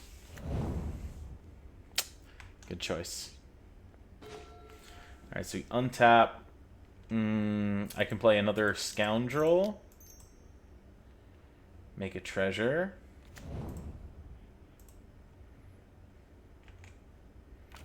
Play Commercial District. We're going to keep that on top of the deck. And we pass. Because this lets me play Roxanne if they don't mess with my hand. We replace a treasure token with a Meteorite. And at minimum... Oh. Do I get to double block here? Maybe?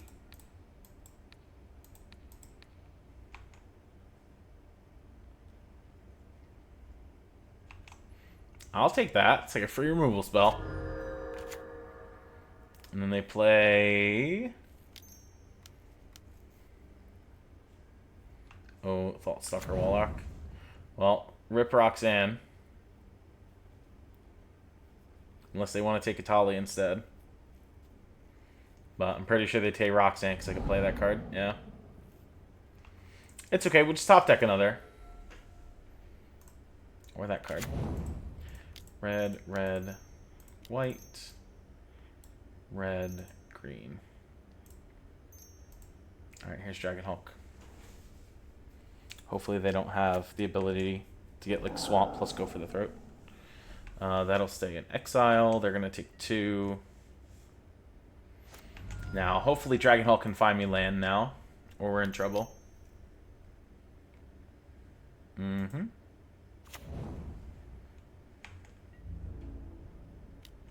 That has Menace. We take 3 because of the Hired Claw.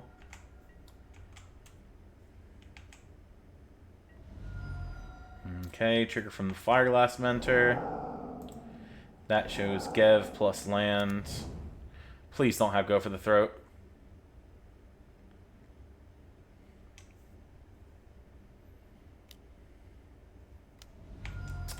Well, that's unfortunate. We lose unless I have Brothers at End. Basically. Because this next turn we take 2, 3, 4, 5, 6, 7. At minimum.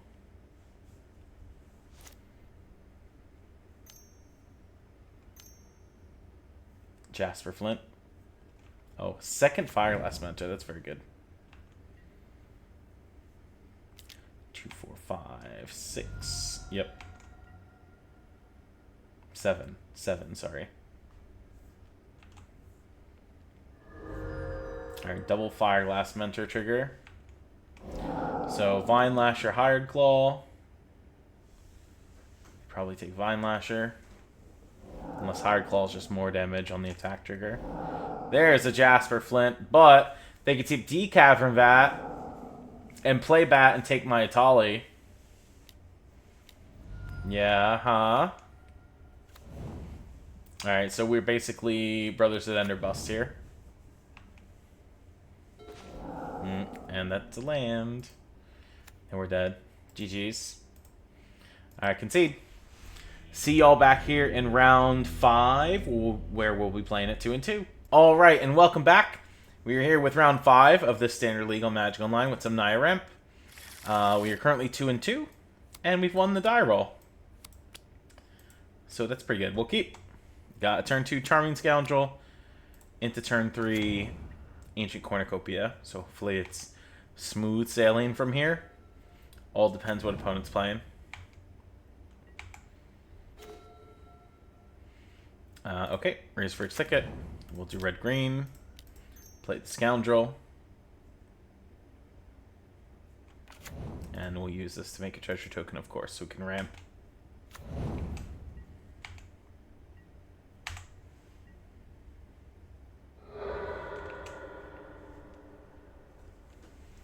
Fabled Passage. What are they getting? Plains? Maybe they're playing the mono white deck. Yep, there we go. Here's Clarifier Bricks. Bricks, that goes ahead and gets a Plains into their hand. And they gain some life. So they are the go wide mono white deck. So, let's Inspiring Vantage. 1, 2, and 3 for the Cornucopia.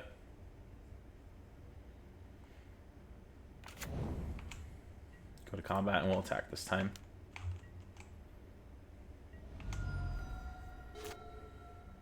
Now they too play like Caretaker's Talent in their deck. Probably Elsbeth, Beza, I would imagine some number of Eternal Wanderers. It's a pretty good deck. Unless that's not what they're on, but this should be a clear tell that that is what they're on. Some of them are playing this. Some are playing Frontier Seeker from OTJ. Claim Jumper from OTJ.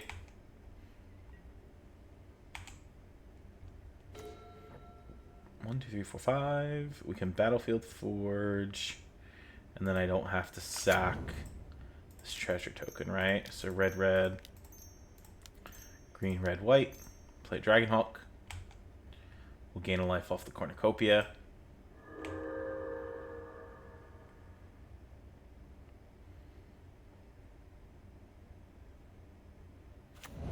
Okay, trigger. Yep. So we exiled nothing.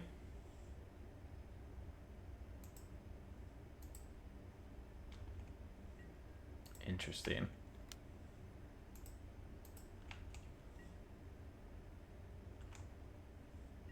Oh, because it checks. That's right. Okay, pass. It checks how many creatures I have with power 4 or greater. And since they get lost beforehand, I don't have to exile any cards. If they waited till I exiled a card and then they blew up the Dragonhawk, I would lose a card off the top of my deck. But the ability checks to see how many creatures I have with power 4 or greater. Since Dragonhawk is gone, it recognizes 0, and so I don't exile any cards off the top of the deck. Interesting order of sequencing. Okay. They pass. Interesting. Alright, colorless, red, green. Cornucopia number 2. Gain a life here.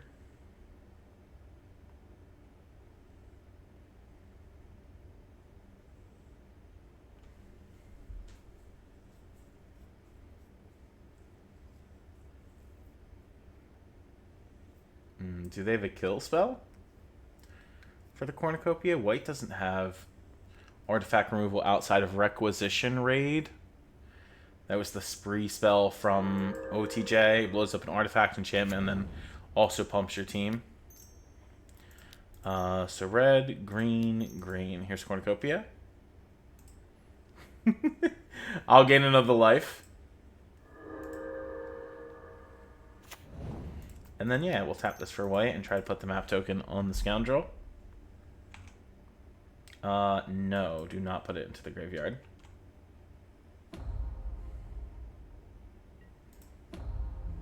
Attack for 2. I have well more than enough mana to cast a Tali. 1, 2, 3, 4, 5. 6, 7, 8, possible 9 mana on the board. I'll probably select the option to not cast this, not gain the life. Oh, they're gonna make me sack. Okay. Do I have to search? May search their. Then shuffle. I don't have to search. When is this? This is on my end step. So then they could crack the other one against me. And I'd be down 2 lands. Alright, I'll have to search.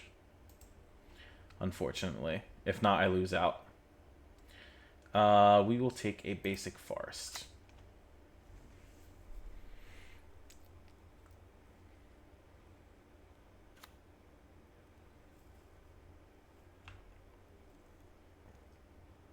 One, 2, 3, 4, 5, 6, 7, 8, 9 mana.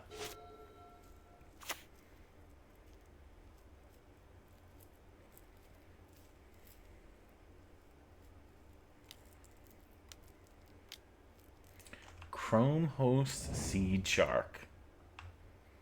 Alright, so opponent is cooking because I have no idea what they're doing.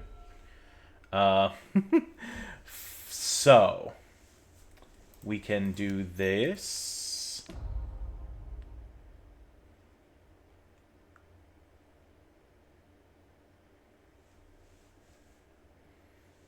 Roxanne is there. No, I don't want to put it into the graveyard. So we're going to attack and see if they let this Roxanne I have resolve. Because if they block, then I can play the Roxanne I have and blow up the Seed Shark.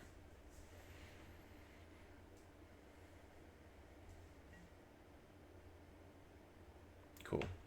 I can pay for No More Lies if that's what they have. So red, white, green, red, red. Play Roxanne. We're going to gain basically infinite life. Gain 6.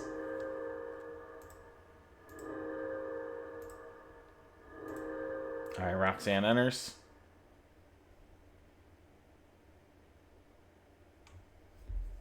Maybe. I could pay for No More Lies because I could sack this treasure. Plus the 2 cornucopias is 3 mana.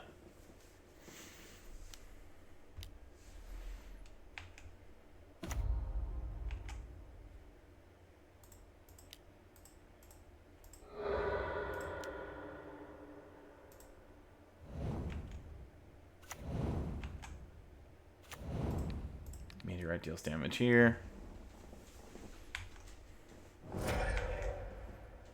Cool. Now I get Sunfalled. And I have the Roxanne on top of my deck to play post Sunfall. If that's what they're doing here. Oh, Season of the Burrow. Okay. Yeah, that's fine. What are the chances that you think that they block this Scoundrel? And they forget I have the Roxanne in my hand.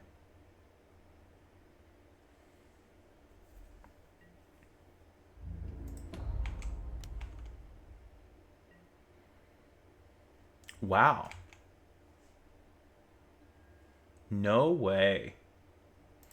1, 2, 3. Ooh.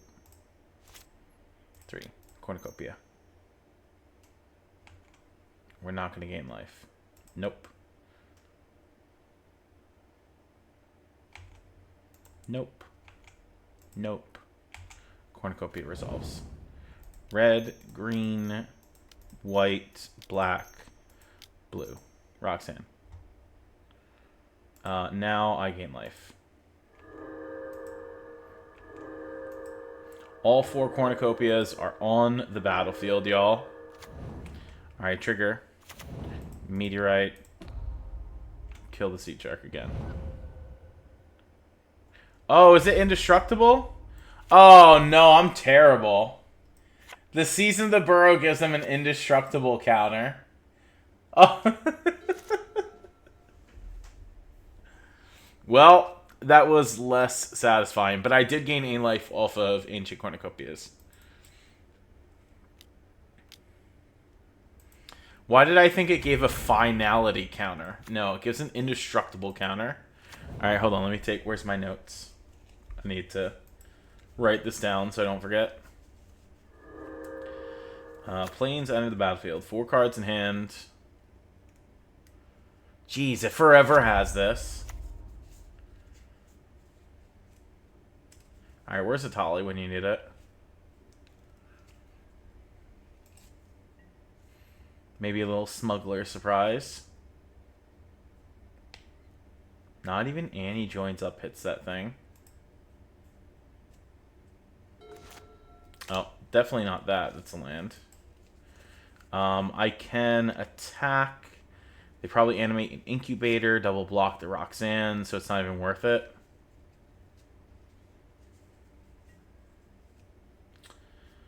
I could attack with both. They double block this. This blocks this and lets it live for a turn, but doesn't seem worth. I'll just pass the turn.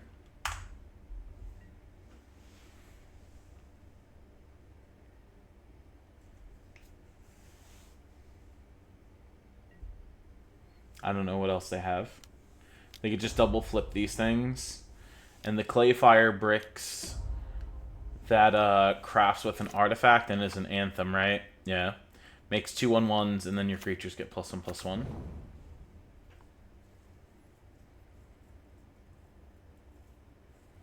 You know what would be sick nasty if we drew it, though? Our Doppelgang.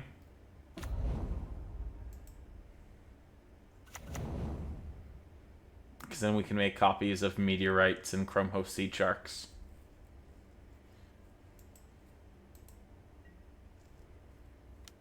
Yeah, it's 2 in the air. Can't stop that. Brooks me to 35.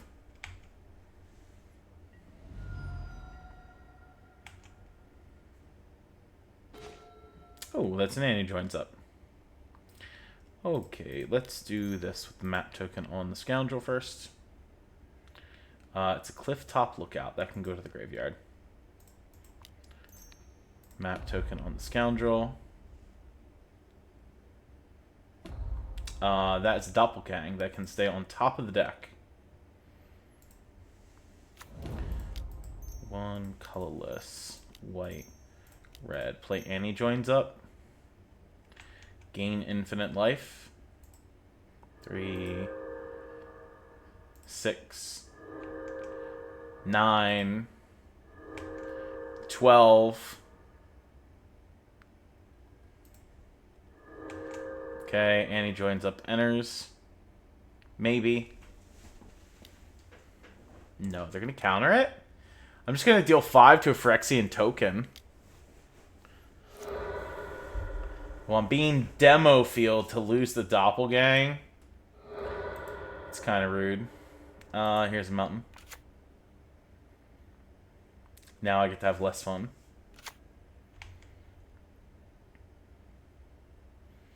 This joins up resolve. No, it's still countered. I guess it's fair. I did pay 4 mana to gain 12 life. I can't really be mad.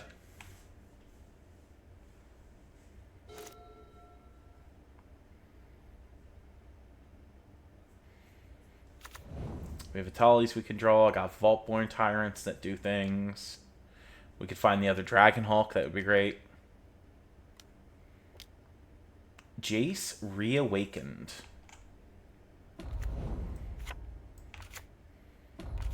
So you can plus to draw a card. You can plus to plot a 3 or less. And -6 to copy spells. Okay.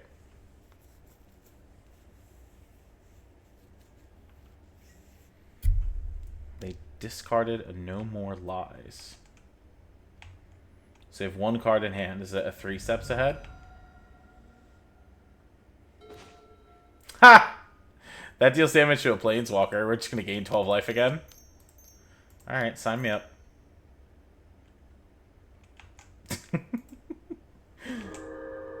Three, 6, 9, and 12. Alright, Annie joins up. Does it resolve? Jace, bye-bye.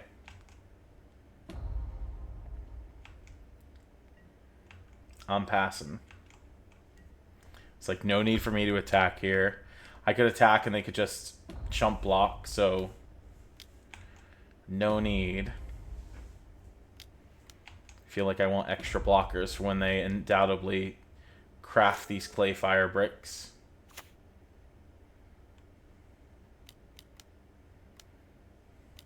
Lot of mana.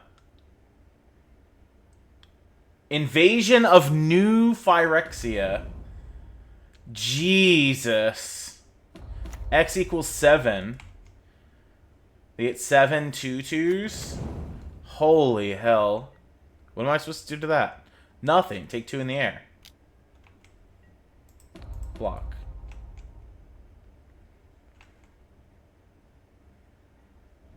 Alright, come on, deck. You can do it. One time. No, that's a plains. I suppose I'll play it. I pass. So I can block a 2/2. They could craft 2 of these. How much is it? 7 to craft? 4, 5, 6, 7. They could craft it with this one. Yeah.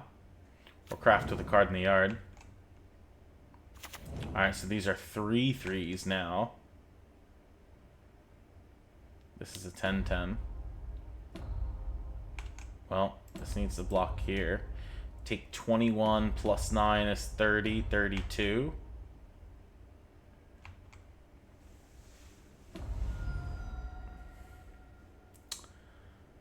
Tali doesn't even save me.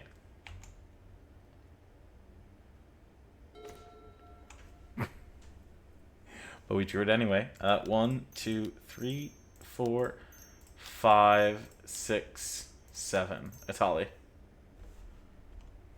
I'm not going to gain life. Nope. Nope. Nope. Nope. Alright. Enters. Double Tali trigger. First one trigger hits Season of the Burrow and Dragonhawk. So, Season of the Burrow.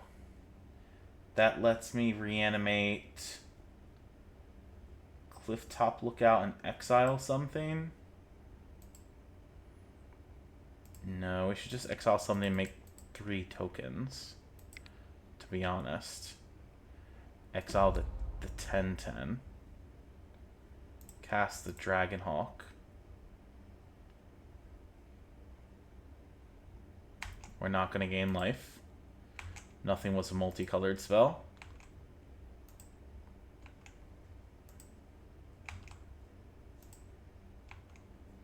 And it's 8 triggers, because it triggers for the Season of the Burrow and triggers for the Dragonhawk. Dragonhawk enters. Alright, triggered ability. Exiled Smuggler, Surprise, and Land. Exiled Land, Tender Wild Guide. Or something like that.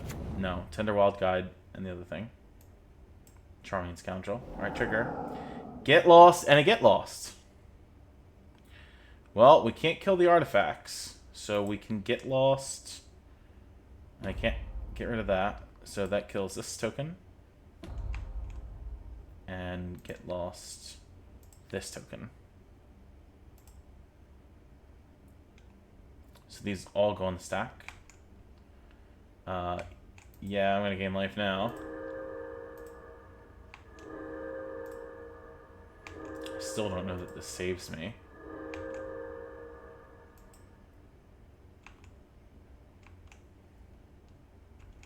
Okay, so 2 tokens gone, they get map tokens. I have 1, 2, 3, 4, 5, 6, 7 mana available to me. 1, 2, 3, 4, 5, 6, 7 mana available.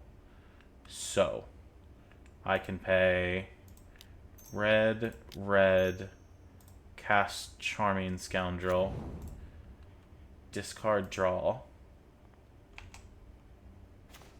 That found a Clifftop Lookout. I can do cast this with Offspring. Pay 1, 2, 3, and 4. And that gives me more blockers for now. I don't think I need to play the land, but we can play the land just to have the stuff in play.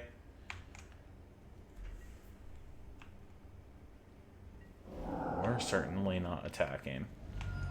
So they take 4 there. Or 2 there, rather. 2. 1 card in their hand. So they can flip this and make a lot of their things 4/4s. I've got a good amount of blockers and chump blockers, and I'm at 20.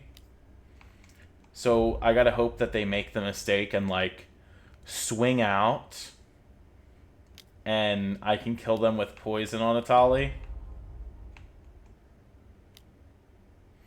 Nope, they're map tokening. No More Lies is on top of their deck. And they're not putting it in the bin for some reason. So this thing is a 7/9 in the air.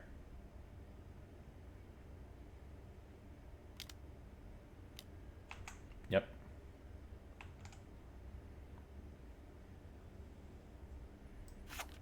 Dragonhawk can block. Flipping that. That's a 2/2.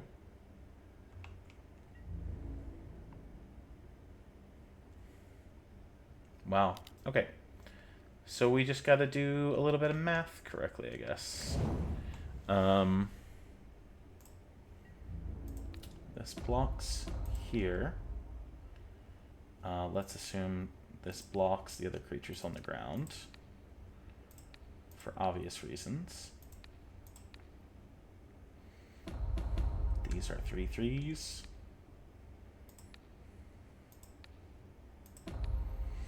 If I Dragonhawk block here, I take 3, 6. 6 plus 7 is 13. 14, 15. 16, 17, go to 3. Okay.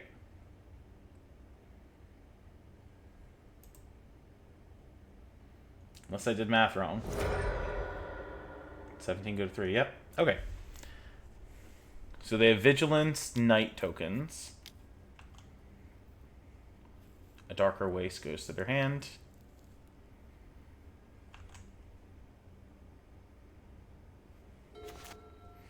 Smuggler, surprise. So I got to go for a Hail Mary here.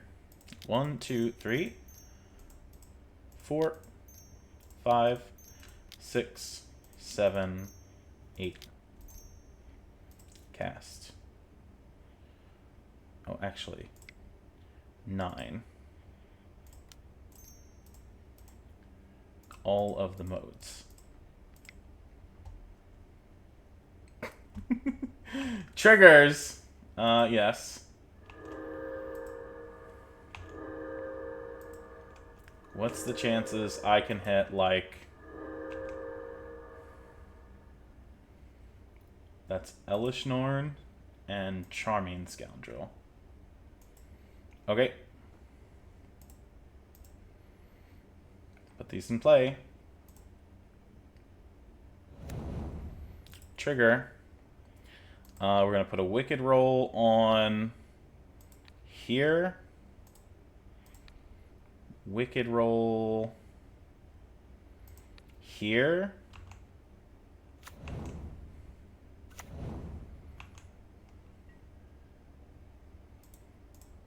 I got a swing. Trigger from Dragonhawk twice might actually kill them. 3 cards here. 3 cards there. They can't block the flyer. So they take at least 6 in the air.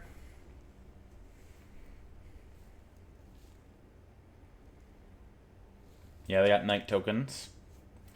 So they're like, they can put 3 creatures on Atali, 1 on Charming Scoundrel. They'll take 1 off of the Charming Scoundrel dying in the Wicked Roll. Yep. Atali will die.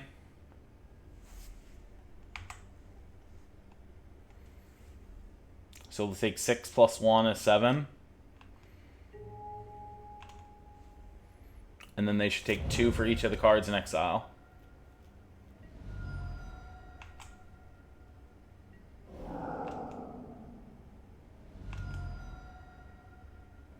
Yep. Okay. Game 3. Dragonhawk for plus Elishnorn for the win there. Or game 2, rather. That was game 1. So they're a tokens deck. Tokens deck with Chrome Host Seed Shark. Alright, Brother's Hood End can come in. Loran kills Incubator tokens. Plus the Clay Fire Brick things. Yeah, Loran's can come in, Season of the Past can come in, and a Braid can come in. Huatley, Lookout, Scoundrel Wild Guide can come out.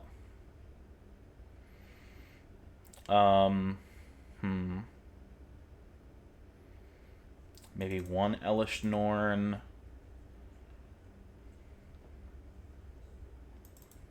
One Roxanne. Can minus a Cornucopia. I don't want to take another 2-drop out. Let's take Smuggler Surprise. 1 out. That saved my game there. Being able to Hail Mary with that. But it's not like... It's not fantastic. It's probably better used if they have removal spells against my big creature to cast it for the 2-mana mode to protect it. But I don't think it's very good in this particular... Oh, no.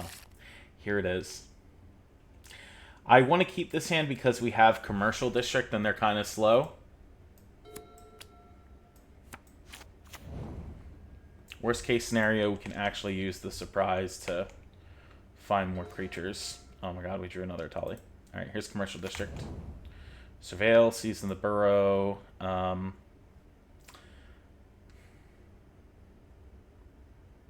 going to put that card on the top of the library.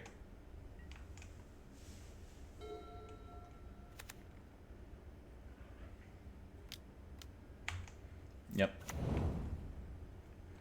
So we'll probably have to Smuggler Surprise to search for land or cheaper creatures to play.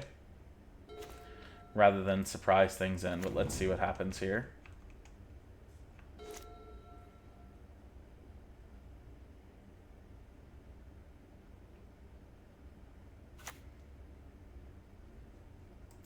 Cool arts.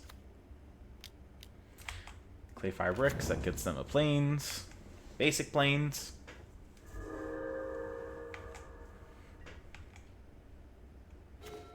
Oh, we drew a Charming Scoundrel. That's actually pretty good. So let's red, green, play the Scoundrel. Make a treasure. Go to combat and attack.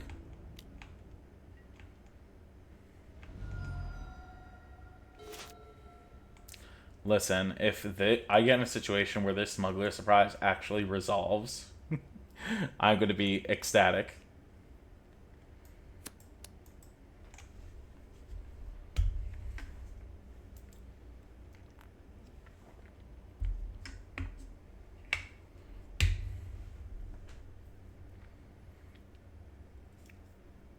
They've only got 1 blue, so they could have no more lies.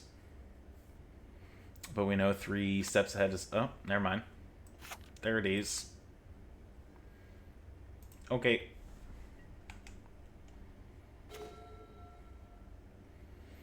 Okay, we'll just play the steps. Attack with our Scoundrel. That'll give me 6 mana for the Surprise, or 5 mana for Season of the Burrow, with not having to sack my treasure token.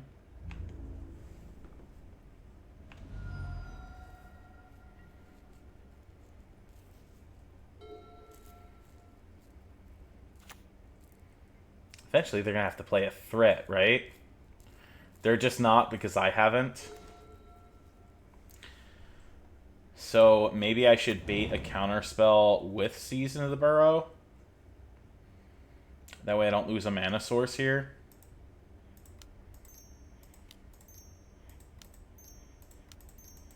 Probably bad plan, but we're going to do it anyway. Cast. All rabbits.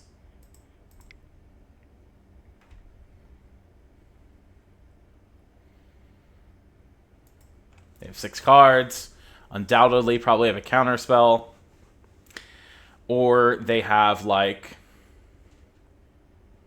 Sunfall in their hand, so they could let this resolve and then just Sunfall. But that would mean they'd have to tap out, and that leaves them vulnerable to Smuggler's Surprise. Okay, so they're countering and drawing cards. Totally cool.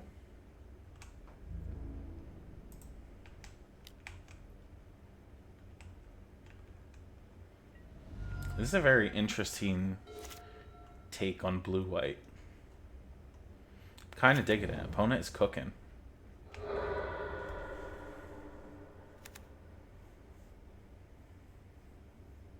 This is truly, like, what I love about Magic Online is you see a lot more innovation here than you do on Magic Arena. Even though Arena, like, you can test, like, your decks on the ladder or whatever, over here, testing your decks in leagues, I think, is more innovative. So you're trying to see if you can go for that sweet 5-0 and then get your cool deck list published. Like, hello, opponent is playing, apparently, Flotsam and Jetsam. Hello. Mill cards, investigate, cast spells from each opponent's graveyard without paying its mana cost. That seems good against Atali.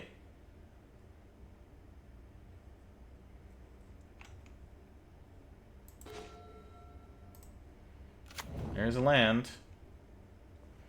I'm not going to attack. I will wait.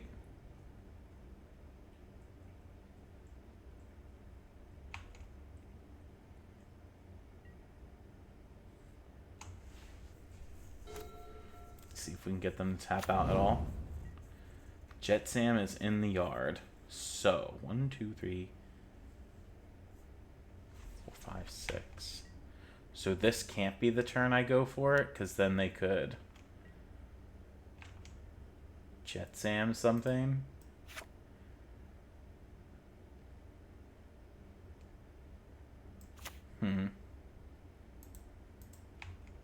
Okay. Maybe they actually just go for that. I don't have counter spells. 1, 2, 3, 4, 5, 6. That would force them to cast counter magic. I can wait another turn. But I can't cornucopia then do that, huh? 1, 2, 3, 4, 5. No can do. I can still try to play this cornucopia though. That doesn't seem terrible. I could pay for No More Lies. If they want a 3 steps ahead, it's probably fine. Okay, good combat. Coming in with the Charming Scoundrel.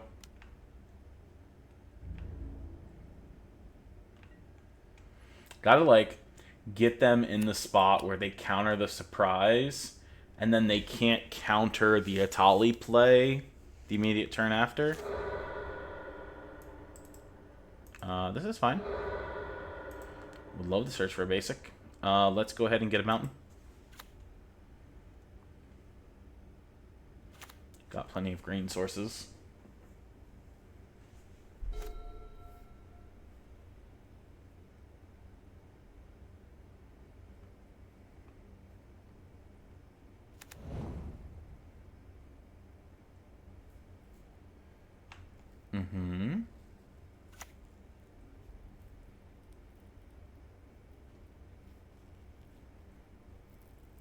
So they have 8 untapped mana.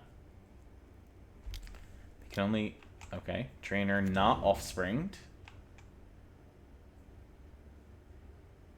Trainer finds 3 steps ahead. So there's the counter spell that they have for the Smuggler's Surprise.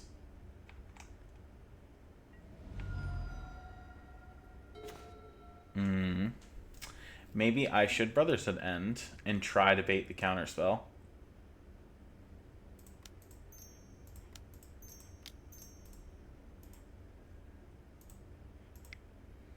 That gets rid of both Thunder Trap trainers and I gain a life. I don't really care about the Scoundrel.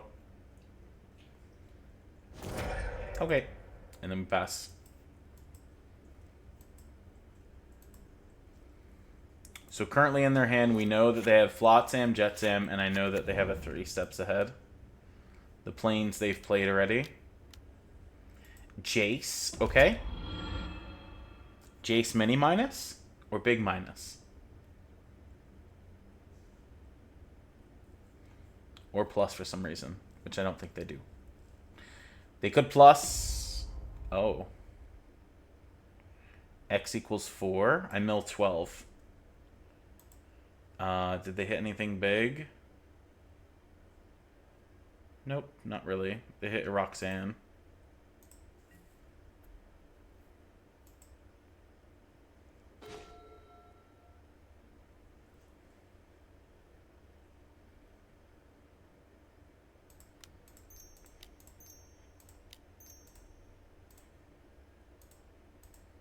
Let's do this to try to get rid of Jace, rather than play any joins up.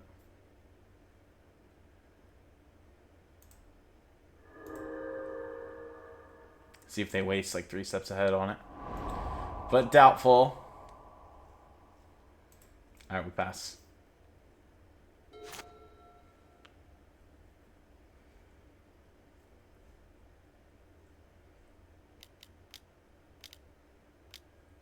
That's a Jet Sam.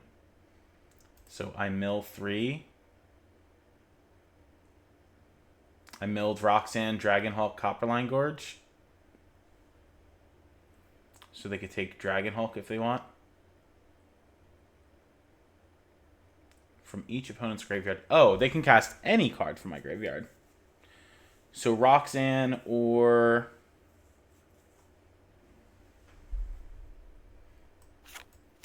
Dragonhawk. Or they could Brother Sedan and blow up my Cornucopia and Treasure Token, but that's kind of silly.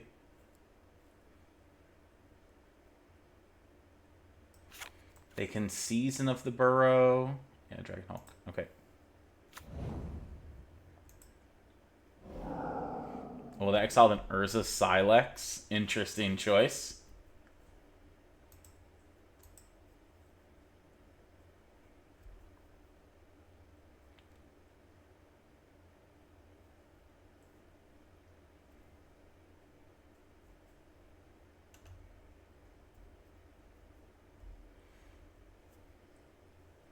Three mana. Did they want to tap out? No. Sad. Okay. Take 2. It's a Roxanne. 1, 2, 3, and 4. Nope. White and green. Alright, here's Annie joins up. I'm going to gain 3 life. Does Annie resolve? Yeah, cool. Alright, target the Dragonhawk. Tidebinder the trigger. Oh no. That's very good. 1, 2, 3, 4. Oh no. We're in trouble.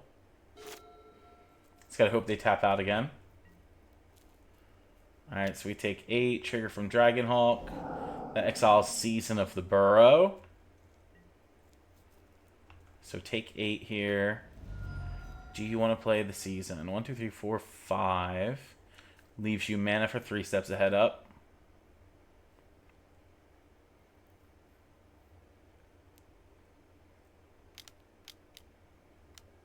Okay. Modes are make 3 rabbits and exile my Annie joins up. Okay. Oh, I found a Dragonhawk.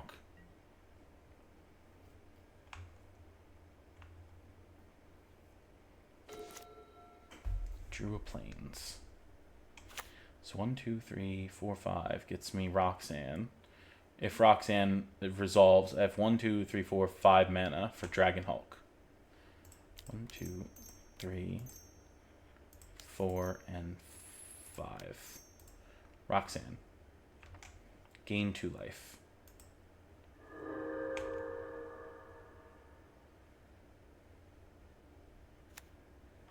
Ah, it resolved. Alright, so this is going to enter. I'm going to blow up their Tidebinder for reasons. Then I have 1, 2, 3, 4, 5 for my Dragonhawk. Now this might get 3 steps ahead. And then if Roxanne dies, I have 1, 2, 3, 4, 5, 6, 7, 8 mana still available. Oh, no more lives? Rude. No, I don't pay.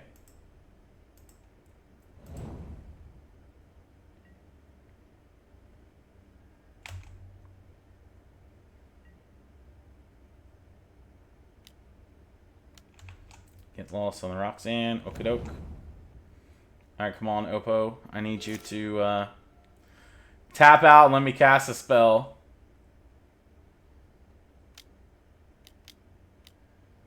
That's a Jet Sam. I mill 3. They found a Tali. Concede. Next game. Alright, I want to go faster. Urbrask's Forge are coming in. Look out. Lorraine can stay. Less Brothershood end. Less Annie. Oh, I don't have time to doppel. Do I? No. Keep the ramp in. Or, actually, Roxanne. Alright, here we go. Love to play first. I found an Urbrask Forge and a way to cast it. Keep.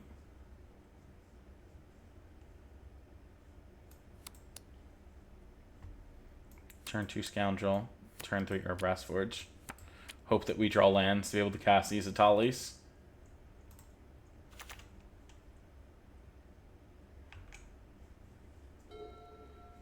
If I literally drew a land for like the next 3 turns, I would be happy. That's not a land. Colorless red Scoundrel.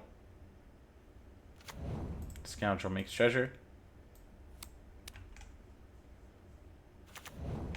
Okay, swing it.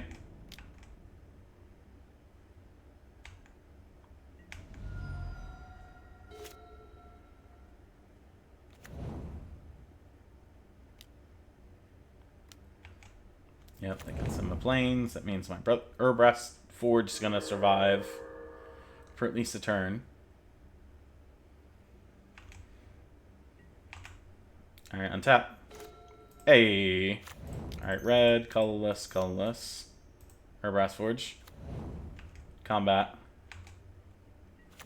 Attack for 2. Alright, we pass. Lands. Let me see lands, please. Not a land. Red, colorless. Charming Scoundrel. Oh, okay. Make a treasure. Go to combat. Make a token. No, Tidebinder. How sad.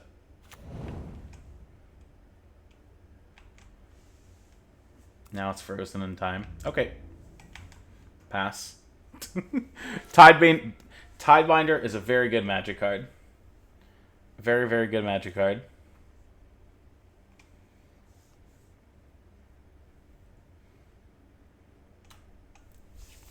Can't even like Elish Norn here. 3, 4, 5.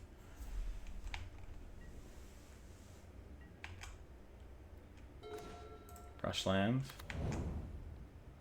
We're gonna pass. Could play Elish Norn, it's just gonna get countered, and then I lose a mana source that I could possibly play a Tali off of.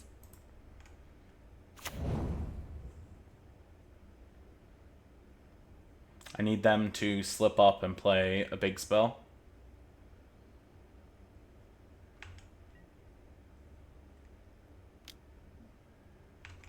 I'm double blocking. Block. That turns back on the Urbrask Forge unless they got something.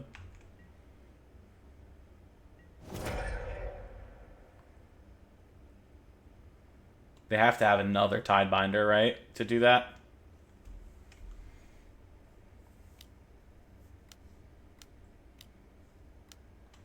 Season of the Burrow. Okay. They exiled my Urbrask Forge. So, red, colorless, red. I guess I'll do this to deal 3 to each. I don't want to cast Elish Norn. If I drawn a land for a Tali, it would have been perfect, and I wouldn't have lost the mana source. Another season of the Burrow. Oh, Eternal Wanderer. That's gonna exile my treasure tokens. That's not. Oh.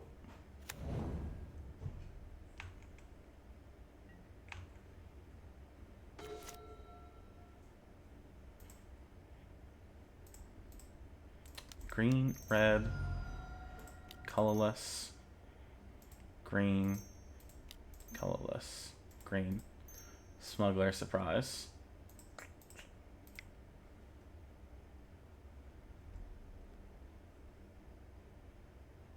Why is it not working? Cast.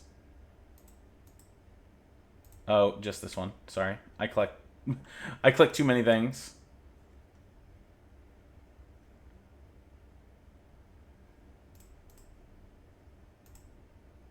Alright, there's lots of triggers that are going to happen here. First one. Cast Jet Sam. Yeah, cast this. I think I'm going to lose to the clock.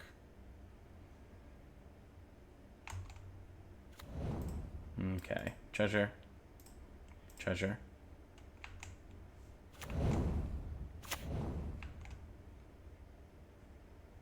That's an Urza Silex. That's a Season the Burrow. I want to cast this card. We want to exile, animate, exile, animate, treasure, treasure. Alright, Tali's second trigger. Thunderclap Trainer. And this. Play this, play this. Triggers, get lost. Second trigger, get Urbrask's Forge. Cast red, red, red, Urbrask Forge. Trigger, gain life. Yeah, I got like 50 seconds left. White, white, get lost, the samurai token. Go to combat, trigger. Attack here. Yeah, they're gonna be dead to the clock. But also, if they just have Sunfall here, they're in a good position. 1, 2, 3, 4, 5, 6. Yeah. 1, 2, 3, 4, 5. I've got 5 mana.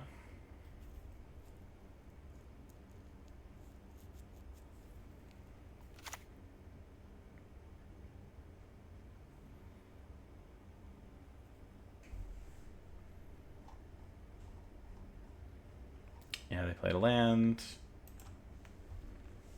I'd be very surprised if they don't have a Sunfall here, because then I get attacked for 11, 12, 13, 14, 15, 16.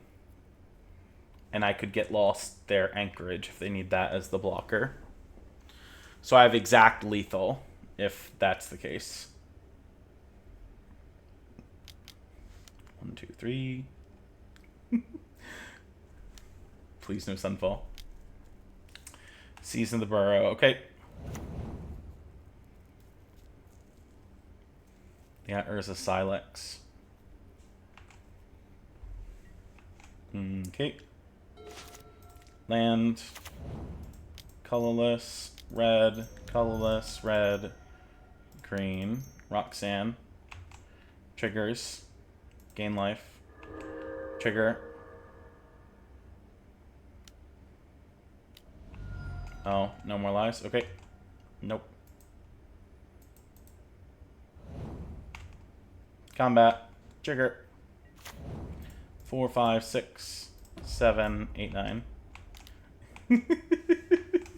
I'm at 4 seconds. We lose because of time. I mean, not saying that I'd win the next turn, obviously, because opponent has 4 cards in hand and a bunch of stuff on the board. Silex also blows up my things, and then I die to the timer.